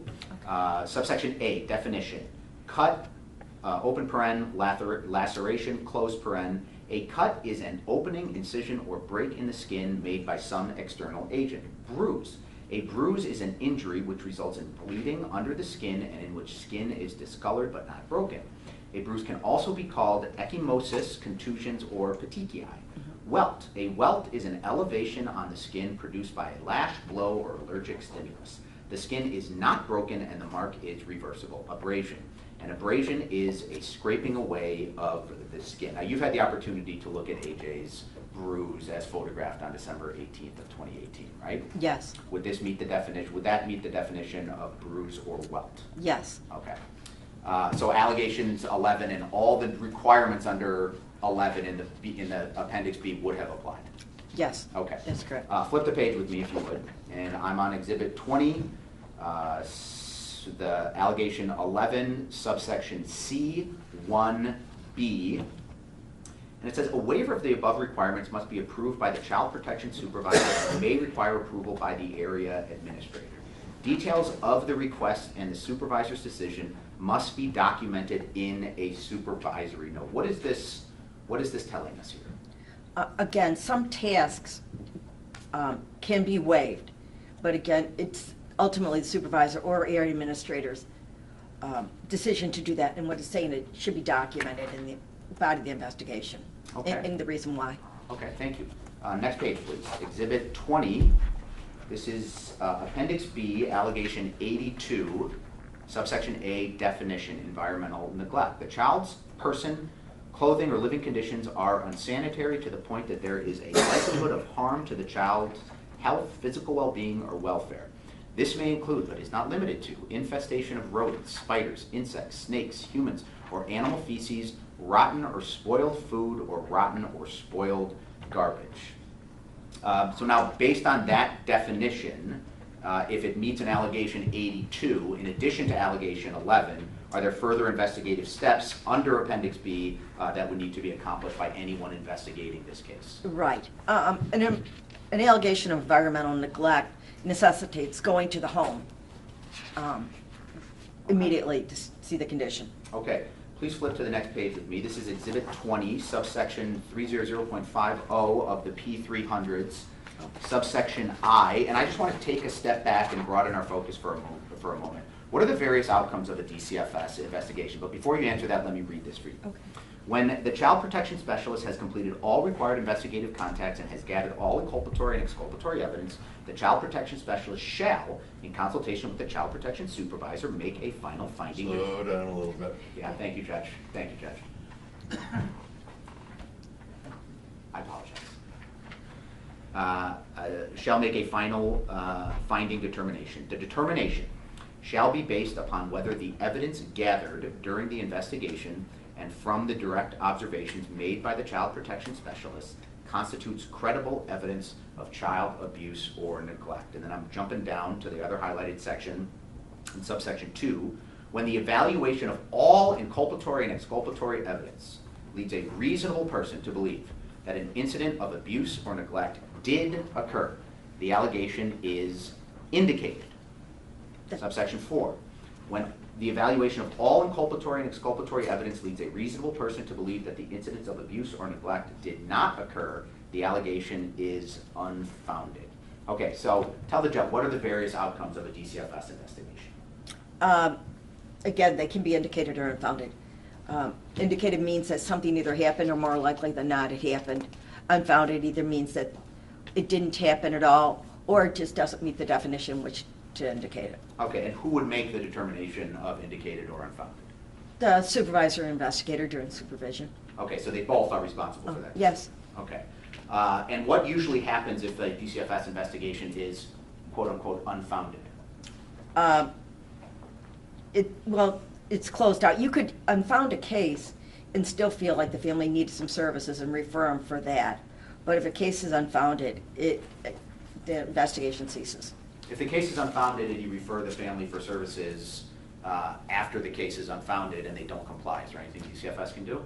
At that point, you could refer to the state's attorney's office for possible court intervention, but again, you wouldn't close the investigation if the family wasn't committed to it. Then when you say close the investigation, you mean unfound the investigation? Yeah. So generally when a case is unfounded, the investigation's over? Yep. Yes.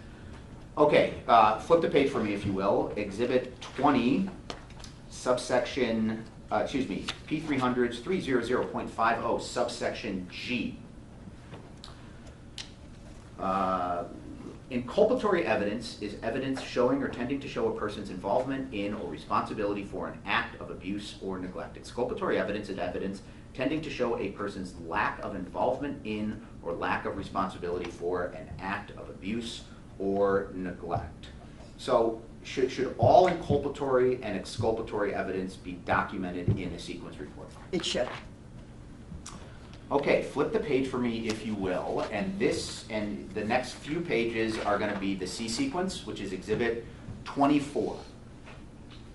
Okay? Yes. You with me? Yes. All right.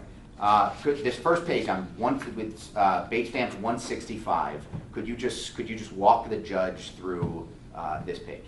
Okay. This is the beginning part of the report. What this says, starting at the top, it's telling you the SCR number, 209-2664C. C is saying that's the third report, at least on this family. It's telling the mother's name. In this case, it's the mother's name. The report, date and time, when it has to be initiated, when the initial due date is, 30-day closing date, final finding date, which is 60 days out.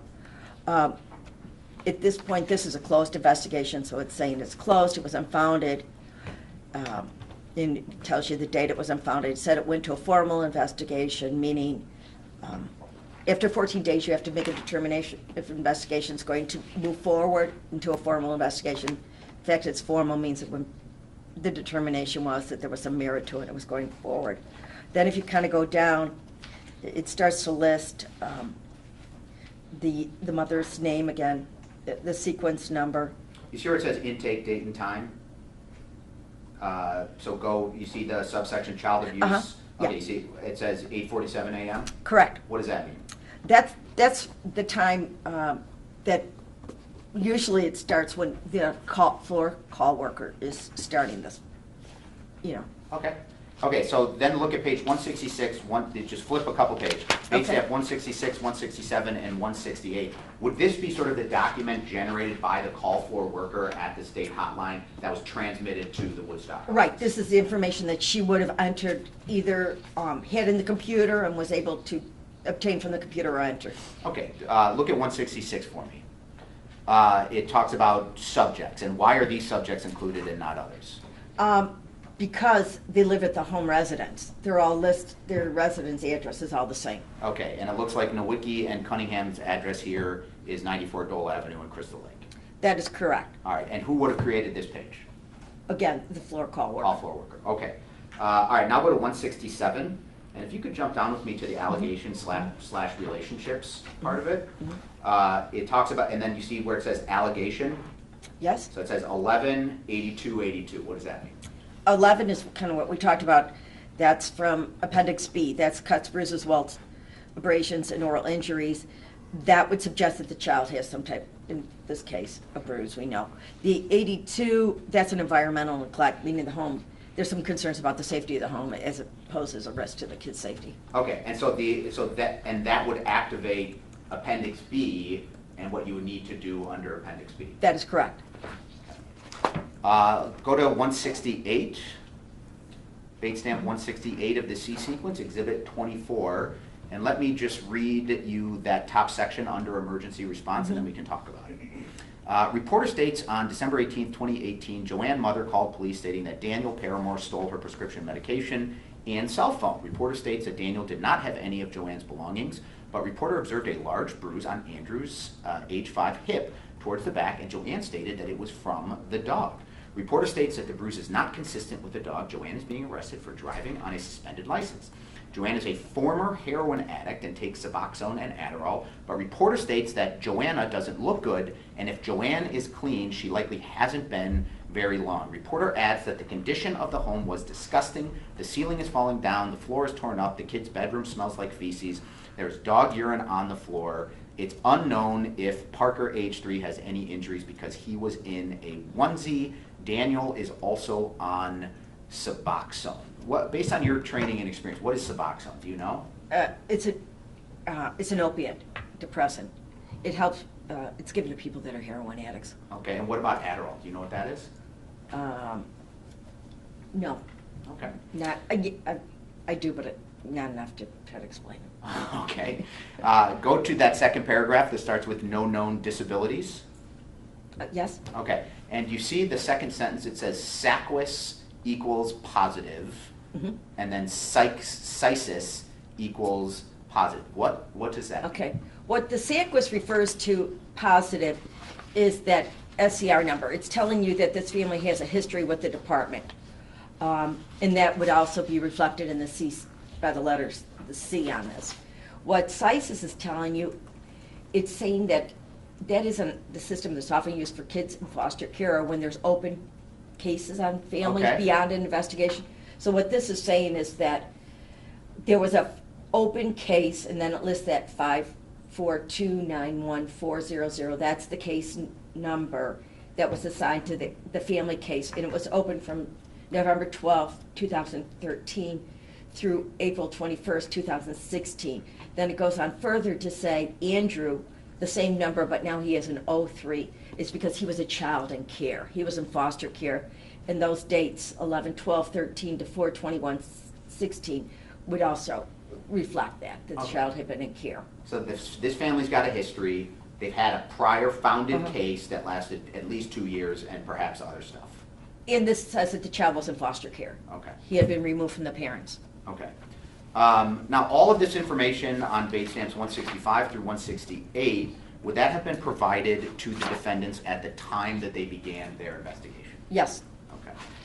Moving on, Exhibit 20, this is Appendix B, subsection H2, required activities. All investigative activities must be documented in a contact note or note within 48 hours. Subsect 2C, thoroughly read and review prior indicated and, if available, unfounded investigations. Okay, so it looks like defendant Acosta was required to get the prior investigations, whether founded or not, right? Correct. And read them. Correct. All right. And then document it. Correct. Within 48 hours. Correct. All right. Why is that important? Because you want to know what the history on the family is, especially before you go out and if you have the time to, before you meet the family, because when you start asking questions, you're come armed with more information, so you know if, for example, they tell you something that is less than truthful, you have information that you can come back and say, and challenge it. Are they important even if it's unfounded? Oh, yes. Okay. In your review of the C sequence, did you see any investigative note or any documentation that the A or the B sequence were acquired and reviewed by Defendant Acosta or Defendant Powell? No, What does that tell you? that wasn't done. Moving on. Exhibit 24, this is base stamp 169. This is the C sequence, Your Honor. Judge, before we jump to another page of that exhibit, can we approach about this demonstrative exhibit? Sure.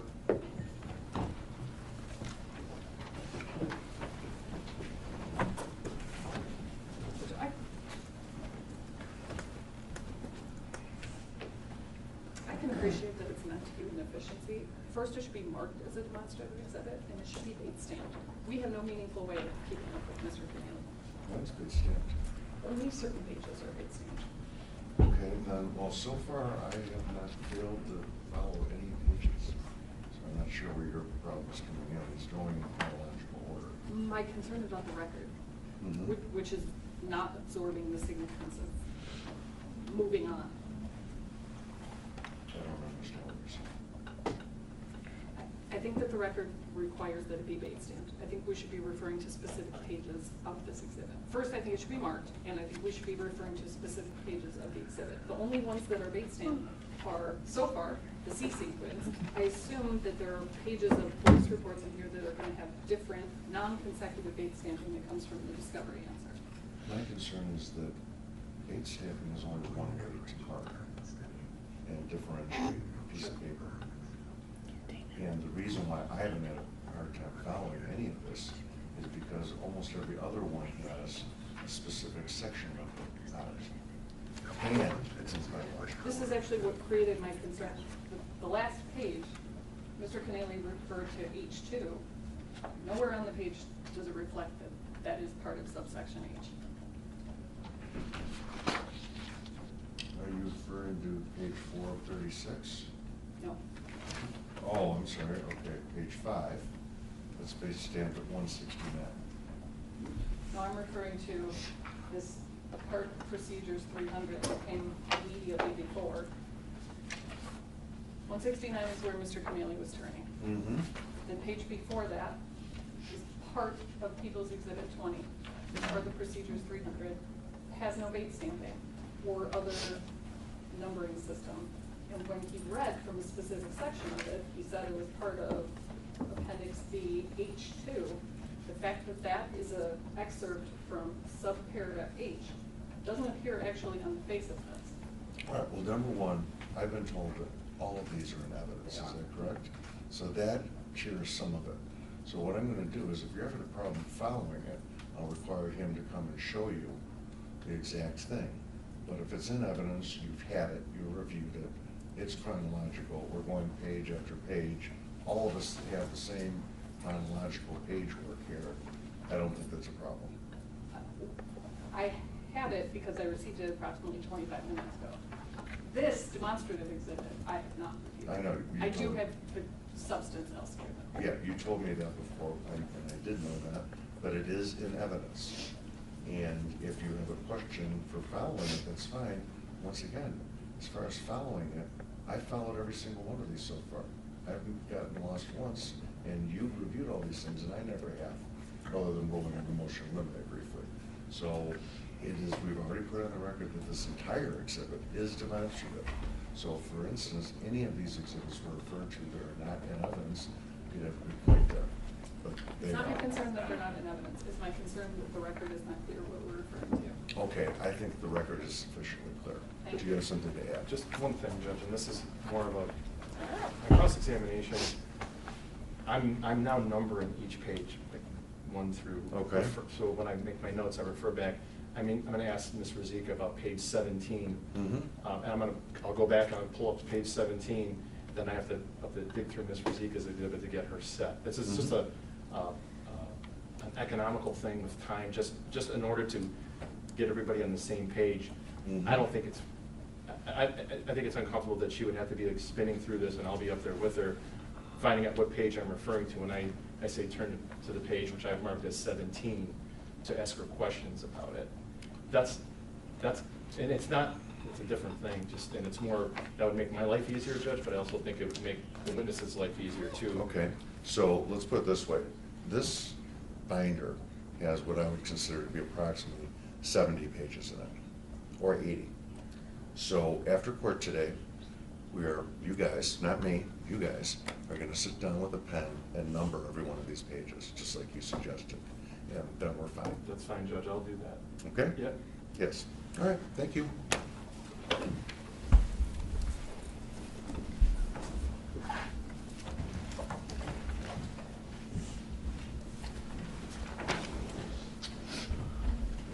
All right, 169 of the C sequence, Exhibit 24. You see that section, it's marked investigative subjects. I do. Okay, and you see Joann Cunningham? Correct. All right, and what is her mailing address? Her mailing address is, according to this, is 2200 North Seminary Avenue, the Okay. McHenry County Jail. All right, and just backing up, so the investigative subjects, in other words, these are the people who could have been responsible for the abuse or neglect of AJ. Yeah, that's what it's coming in as. All right, Yes. and who would have authored this section? Again, this comes from the state central registry, the Okay. Coughlin worker. All right, and Andrew Freund, age 59, what are his addresses listed as? He has a number of addresses. His mailing address was listed at the 2200 North Seminary, McHenry County Jail. All right, are there other addresses? There are. What are they? It says under other addresses, 4807 Gregory Street in McHenry, other address 94 Dole Avenue in Crystal Lake, and other address unknown, Illinois. Okay, and then Daniel Nowicki, what are his addresses? It says he has two resident addresses. The resident address, first one is 8608 Ramble Road in Wonder Lake. His other residence address is 94 Dole Avenue, Crystal Lake. Okay, so the mailing addresses for Cunningham and Friend, they list in McHenry County Jail. What would that have told an investigator? They're at the jail. Or at some point were? Yeah, correct. Okay. Okay, I am on the next page. Mm-hmm. Exhibit 20, this is P300's 300.50, subsection B, and that would be page 2 of section 300.50. I'm going to read you a couple sections, and then we can talk about them, okay? Okay. All right. Subsection B, initial investigative activities, and then if you go down to the note section, complete a person search and leads check. Leads is for persons over 13 years of age on the subjects of the report and all members of the household. Please turn to the next page. This is subsection E of Procedures 300, 300.50, page 27, Exhibit 20. For the purposes of making investigative decisions, assessing safety, and supporting a final finding, child protection specialists must gather evidence and be objective in the gathering of both inculpatory and exculpatory evidence. Gathering evidence is allegation-specific and includes, but is not limited to, completing all searches and leads checks. Next page. Appendix B, page 10, Exhibit 20, subsection H2A. All investigative activities must be documented in a contact or case note within 48 hours. The child protection specialist shall complete a person search, Cons 19, and within 48 hours request a leads check of household members and other subjects regularly frequenting or living in the home. The child protection specialist shall review leads for all subjects, including those involved in the safety assessment. So could you tell the judge, what is a leads sheet? A lead sheet is a request. A lot of times it's done by the call worker and it's noted on the report when you get it. It's a criminal background check. You're getting, it's a sort of a snapshot of people's police contacts, where they were arrested, convictions. It also says the charges, so you can see if somebody has some criminal history. Okay, and how is it acquired? Again, sometimes it's the hotline does it for you. Otherwise, the investigator would request it. It's done through the computer system. And how quickly, if an investigator requests it, how quickly can it be acquired?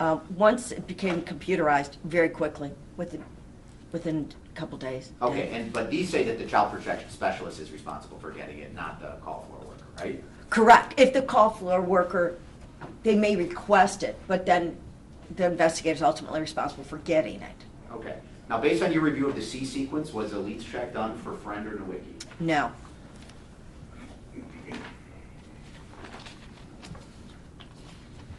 Please go to Exhibit 20, next page, P300s, Appendix B, pages 12. This is section H3, as well as P300s, Appendix B, page 13, subsections H3D. So it says required documentation. Then if you go to subsection D, documentation that all leads reports were reviewed to determine the impact on safety and the final finding. Based on your review of the C sequence, was a leads report acquired for Cunningham? Yes. Okay. And based on your review of the C sequence, was there any documentation that the leads for Cunningham was actually reviewed or considered? No. Okay, we are going to, this is of the C sequence pages 201, Bates Dam, 201, 202, 203, 204, 205, 206, 207, 208, and 209. So let's start off on Bates Dam 201. This is Exhibit 24, the C sequence. All right, do you see the highlighted section where it sort of talks about the names? Actually, strike that. Just looking at those pages, could you just tell the judge, what are we looking at? This is a leads report on Ms. Cunningham that Mr. Acosta obtained relative to the C sequence report. Here, under Ms. Cunningham, it kind of provides some identifying information of her date of birth, height, weight, if she has any kind of scars, tattoos, things such as that, her aliases, and then it goes into, on this first page, a list of the things she's been charged with. Also lists convictions. It also says like her last arrest date, who, like in this case it says by Crystal Lake Police, who was arresting party, and in this case what it was for, driving on a suspended or revoked license. Okay, but let's just take one step back. Okay. And this type of sheet between pages 201 and 209, this is a lead sheet, right? It is. And you're familiar with this type of sheet? I am. Have you received any training on how to read lead sheets? Yes. Okay. And in the course of your experience with DCFS, how often have you reviewed these types of lead sheets? All the time. It's because it's a critical part of an investigation. Okay. And you were talking a little bit about the identifying information. Does it appear as though Ms. Cunningham has some aliases? It does. She has alias names as well as dates of birth. Okay. Could you please flip to page 203? Yes? All right. And you see the highlighted sections? Yes. All right. And could you walk us through what all that means?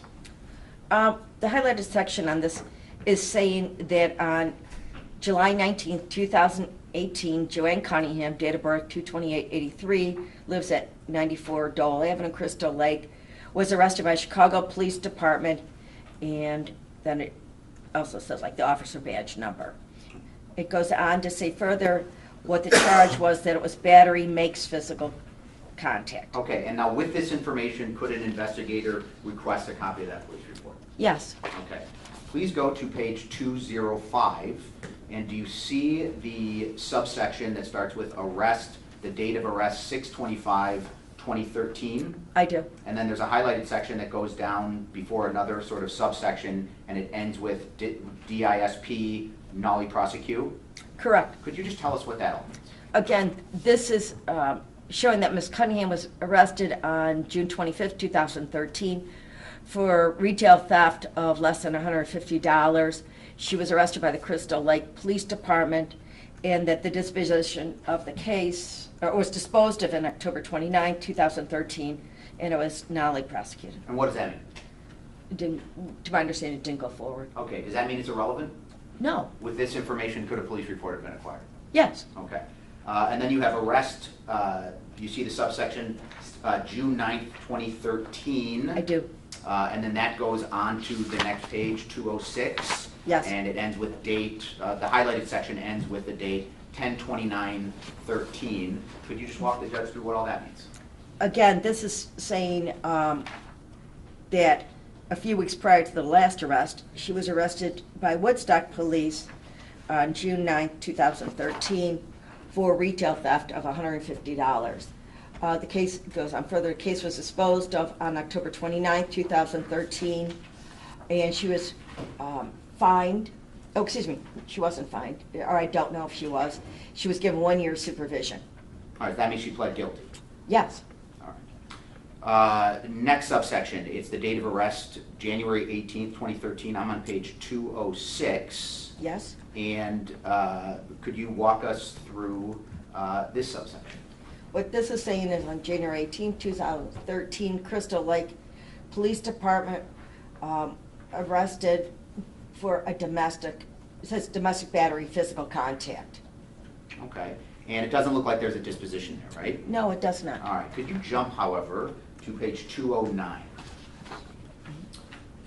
And then it talks about a domestic battery charge, and then you see the highlighted section, disposition date 6/26/2013. Correct. Charge amended, reduced. Correct. Could you just tell the judge what that all means? This domestic battery physical contact was disposed on June 26, 2013. Like you said, charge amended, reduced. Battery physical contact, withheld judgment, supervision, again, sentenced to 6 months supervision. All right. And a lead sheet comparable to this for Freund and Nowicki, would that have been relevant to the investigation? Yes, in light of their, yes, the issues relative to them, yes. Okay. I am on exhibit, would you go to the next page, please? Yes. All right, and I am on procedures 300.50. This is subsection 300.50, subsection C6B. And let me read this for you. The child protection specialist shall inquire how long a family has resided in their present address and obtain information including the address of any previous resident. Contact with law enforcement in cities and towns in which a family recently resided is required and may provide valuable information regarding history of violence that may impact child safety and decision making. Please go to the next page. Let me read you another section. This is subsection 300.50, subsection C, 8A of procedures 300.50, page 18. Exhibit 20. When contacting law enforcement for a police report or information about a specific incident on a pending investigation, the child protection specialist shall also inquire about the availability of other reports involving the family. The child protection specialist shall request a copy of all such reports and review the reports with the child protection supervisor in order to make more informed safety and service referral decisions. Please go to the next page, which is Exhibit 20. It is Procedures 300, Appendix B, page 11, subsection H2J. When the police have investigated the injury/harm to the child, the completed investigation by the police should be obtained and documented. If the police report is not available, use a contact note to document that report has been requested and to include any verbal statements given by the police. Child protection specialists must also inquire about and document efforts to obtain other law enforcement reports on the subject under investigation. And if you would turn to the next page, this is the last section that I'd like to read to you, and then we can discuss these prior sections. This is Appendix B, page 12, subsection H3B, required documentation. If police involvement, police investigation, case findings, and reports generated by the police, as well as law enforcement photographs of the child's injury and scene or other relevant evidence, as well as police investigation, case finding, and reports generated by the police, as well as law enforcement photographs of the child's injury and scene or other relevant evidence. If the police report is not available, use a contact note to document that the report has been requested and to include any verbal statements given by police. The child protection specialist must also inquire about and document efforts to obtain other law enforcement reports on the subjects under investigation. The child protection specialist must make every effort to obtain the police report prior to closing the investigation. Okay, so based on your review of the C sequence, did defendant Acosta seek any police reports from Crystal Lake, Wonder Lake, McHenry City, or Woodstock? No. Okay. What about the police report that was generated by Officer Shipaw that was related to the December 18, 2018 allegation? Was that report acquired as part of the C-sequence investigation? No, it's not documented. Okay. Based on your review of the C-sequence, were any police reports at all ever acquired? No, Why are police reports so important? because it contains a lot of information that would be useful and maybe relative to the investigation in assessing child safety. Based on your training and experience, from the DCFS, is domestic violence a risk factor for child abuse? It is. Based on your training and experience, is mental health disorders and suicidal ideation a risk factor for child abuse? It is. Okay, what about substance abuse? Is that a risk factor? It is. Yes, it is. Okay. And the police reports, which have been previously entered into evidence as exhibits 1 through 19. Judge, may I have those, please? I think I got them right here, Judge. Oh, okay, yeah. Judge, may I approach the witness? You may. Thank you. Ma'am, just take a look at these Okay. and let me know if you've had the chance to review those prior to coming to court here today.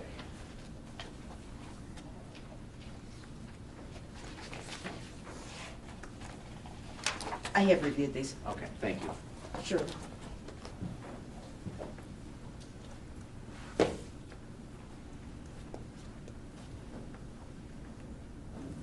Would all of these have been relevant to the C-sequence investigation here? They would have. All right. Should all of these have been acquired and reviewed? They should have. All right. Now, I'm going to Exhibit 2. This is the next page, date stamp 2603. Let me read you some relevant portions of Exhibit 2, which is the Crystal Lake Police Department, report from August 23rd of 2012. Narrative, dispatch to 94 Dole Avenue referenced the complaint later identified as Andrew Michaels, reporting she received a text message from her friend, Joann Cunningham, indicating she may need police assistance. Keep going down. Andrew further related that earlier in the day, Joann asked him to drive her to her friend Andre's residence in McHenry, Illinois. Andrew related he agreed, and upon arrival to the residence, a verbal argument ensued, subsequent to Joann demanding her to take her shopping. Andrew related he then left, leaving Joann at the residence with Andrea. Andrew related the argument was verbal in nature. Andrew further related that at approximately 12:14 hours, he received a text message from Joann's cellular phone stating, "I'm going to hang myself in your house." Keep going down, next highlighted section. I met with Joann and asked her if she had sent any text messages insinuating she wanted to harm herself. Joann began crying and stated yes. I asked Joann what she had stated in the text messages, however, she refused to answer. I observed an approximately 10-foot length of red rope next to Joann's bed. Joann refused to explain why she had rope next to her bed. Relevant to the C-sequence investigation? Yes. Exhibit 14, which is the next page. This is a Chicago police report from July 19th, 2018. Let me read the highlighted section. RO responded to a battery at Mount Sinai and met with Birgitta Brown, victim and complaint, who related that she was on the 6th floor psych unit with Joann Cunningham, offender, a patient there, and who was in the process of being released when there was an argument. The victim stated that the offender was arguing with her boyfriend, who was also a patient in the psych unit. A victim was trying to tell the offender to back into her room to prevent any further confrontation between them. The victim stated that offender would not comply, and as victim was trying to tell offender to go back, the offender then raised her hand and scratched the victim on the right cheek. Relevant to the C-sequence investigation. Yes. Next page is Exhibit 15. It's a Crystal Lake Police report from July 22nd, 2018. It's date stamped 2744. Let me read the highlighted section. Summary. Daniel Nowicki called police because he was feeling suicidal. Crystal Lake Fire, CL Fire and Rescue, that's it, arrived on scene and transported him to Centegra Woodstock. Case cleared exceptionally. Narrative. On July 22nd, 2018, at 4:58 hours, while assigned as X-125 driving squad 1023, I was dispatched to Shell Gas at 2020 Virginia Street, reference a suicidal subject. Upon arrival, assisted by Officer Kroll, who was driving squad 1038, we met with Daniel Nowicki. Daniel advised he was feeling suicidal and was thinking about walking out into traffic to kill himself. Crystal Lake Fire and Rescue arrived on scene and transported Daniel to Centegra Woodstock for a psychological evaluation. Would this police report have been relevant to the C-sequence investigation? Okay. Exhibit 16. This is a Crystal Lake Police Department report from October 5th of 2018. I met with Joann and inquired, I'm reading the highlighted section, Your Honor. I met with Joann and inquired about the medication. Joann advised she also had a prescription for Suboxone, but only half the amount. Joann advised she did not remember what she did the night before. She advised the last thing she remembered was walking around the neighborhood with Daniel. The next thing Joann remembered was waking up in bed. She advised she had no idea how she got there. Joann advised her backpack was located by a neighbor, and with the assistance of Officer Meyer, it was returned to her. Joann advised her strips were still in the backpack, but Daniel's were missing.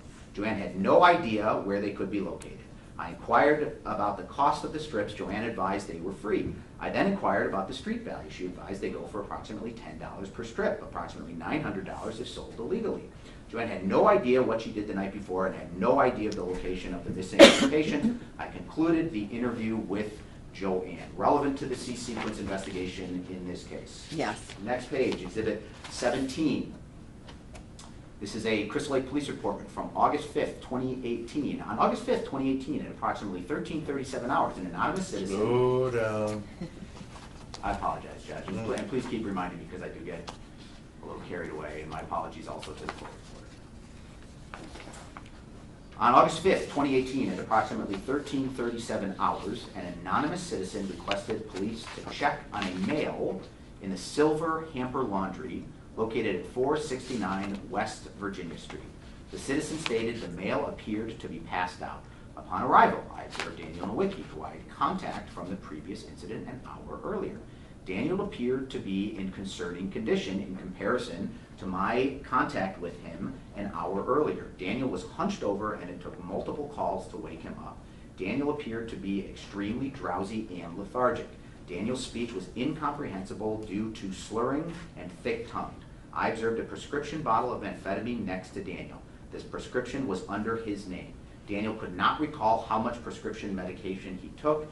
Daniel could not answer my questions properly. Relevant to the C-sequence investigation in this case. Yes. Okay. I am now on the next page, which would be base stamp 190. This is a contact note from Exhibit 24, the C-sequence investigation. And why don't I just read this into the record and then we can talk about it. Spoke with mother in the Crystal Lake Police Department holding area. She stated that she only returned to the family home on Saturday. She had been living with Mr. Nowicki, but they separated and he does not live with her now. She suspected that he entered the home and stole her medications, so she went to Taco Bell to call the police. She also claimed that he stole her phone. Ms. Cunningham denied the floor, which is in the kitchen, is torn up due to neglect. Her husband is remodeling and is pulling up the floor. Worker recommended that they block off the children so they cannot hurt themselves. Mother also denied that the ceiling is falling down. They had suffered a water leak, cut through the drywall ceiling to fix the leak, and had not yet replaced the drywall. Mother admitted that there may have been feces and urine when the police arrived because they had left the home to call the police, and their dog, who is older, may have had accidents while they were out. While we were talking, a friend of father arrived to post bail. Mother agreed to immediately go to the local immediate care center to have Andrew's injury examined by a doctor. Friend was identified as Chad Reese, who stated he would assist by transporting mother and the children to the doctor. Mother requested to be drug tested, but worker stated that would be addressed once the nature of the injury is better determined. Worker, after consultation with supervisor, informed CLPD that DCFS would be allowing PC to lapse and the children could return to mother. Okay, so let's start at the beginning. Up at the top of the contact note, what time does defendant Acosta have contact with Ms. Cunningham? At 10:35 on December 18, 2018. All right, now the decision to unfound is, we'll strike that. Based on your review of the C-sequence, one of the first things that defendant Acosta did after arriving at the police station, one of the first things he did was go and speak with Cunningham. Is that correct? That's correct. Okay. And the decision to unfound is only as good as the information acquired during the investigation, correct? To unfound? The decision with regard to the ultimate outcome of the DCFS case is only as good as the information acquired. Correct. Okay. And could you tell the judge what is a contact note? A contact note is documenting a conversation. In this case, the contact type is in person, so it's saying that Mr. Acosta interviewed Ms. Cunningham in person at 10:35. It says location and community. Well, we know from the narrative, he's at the Crystal Lake Police Department. It's not at the home. Okay. So who would have created this contact note? Mr. Acosta, and it says that he created it as well. Okay, can you flip the page, but just sort of keep a thumb in that page because we may be referring back to it? Thank you. I'm going to exhibit 20, Judge. This is P300.50, page 27, subsection E, gathering evidence. For the purpose of making investigative decisions, assessing safety and supporting final findings, child protection specialists must gather evidence and be objective in the gathering of both inculpatory and exculpatory evidence. Gathering evidence is allegation specific and includes, but is not limited to, and then the next highlighted section, obtaining and documented descriptive statements from the perpetrator, victim, witnesses, and OPWI. What's an OPWI? Other person with information. Other person with information. Okay. Please flip to the next page. This is Appendix B of the P300s, page 13, subsection H3F. Documentation, and this is Exhibit 20, documentation of detailed descriptive explanatory statements of the incident provided by the alleged perpetrator, victim, witness, and any other persons with knowledge of the injury harm. So, was Acosta required to obtain and document descriptive statements from the alleged perpetrator, in this case, Cunningham? Yes. Okay, now flip back to that 190.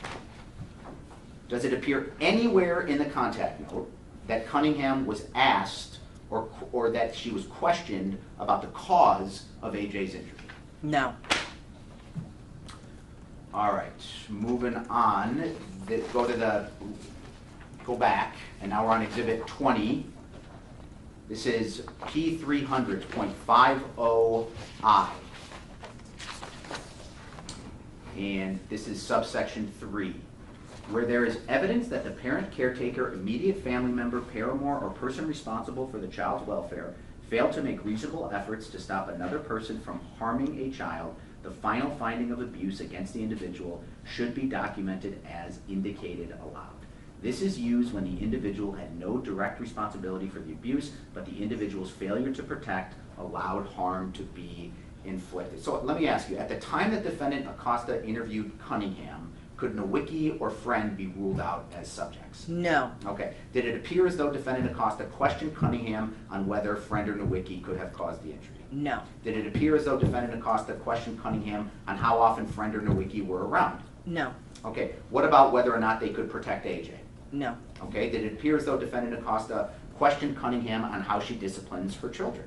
No. Did it appear as though defendant Acosta attempted to construct a timeline with Cunningham? No. Did it appear as though defendant Acosta asked Cunningham about the dog, how aggressive it was? No. Okay. All right, so it's about 25 to 5. We're going to stop now. And we're going to begin at 9:30 tomorrow morning. So attorneys, once again, if we could get together and synchronize your written numbers on the bottom of each page. And we have all witnesses for a full day tomorrow? Yes. Yes, Your Honor. Okay. All right, ma'am, please don't discuss your testimony with anybody as you're on the witness stand. I will. Okay, thank you. Excuse me, Your Honor. Quick question. What time can we come in to set up? We can get them in at 9 o'clock, right? 9 o'clock? Thank you. Think give me enough time? Yeah, I'm gonna leave the mic wire so it'll be a lot faster. Okay, and Harold, are you gonna be here tomorrow? Yes, tomorrow I will be. Thank you. Very There will be good. another photographer here tomorrow.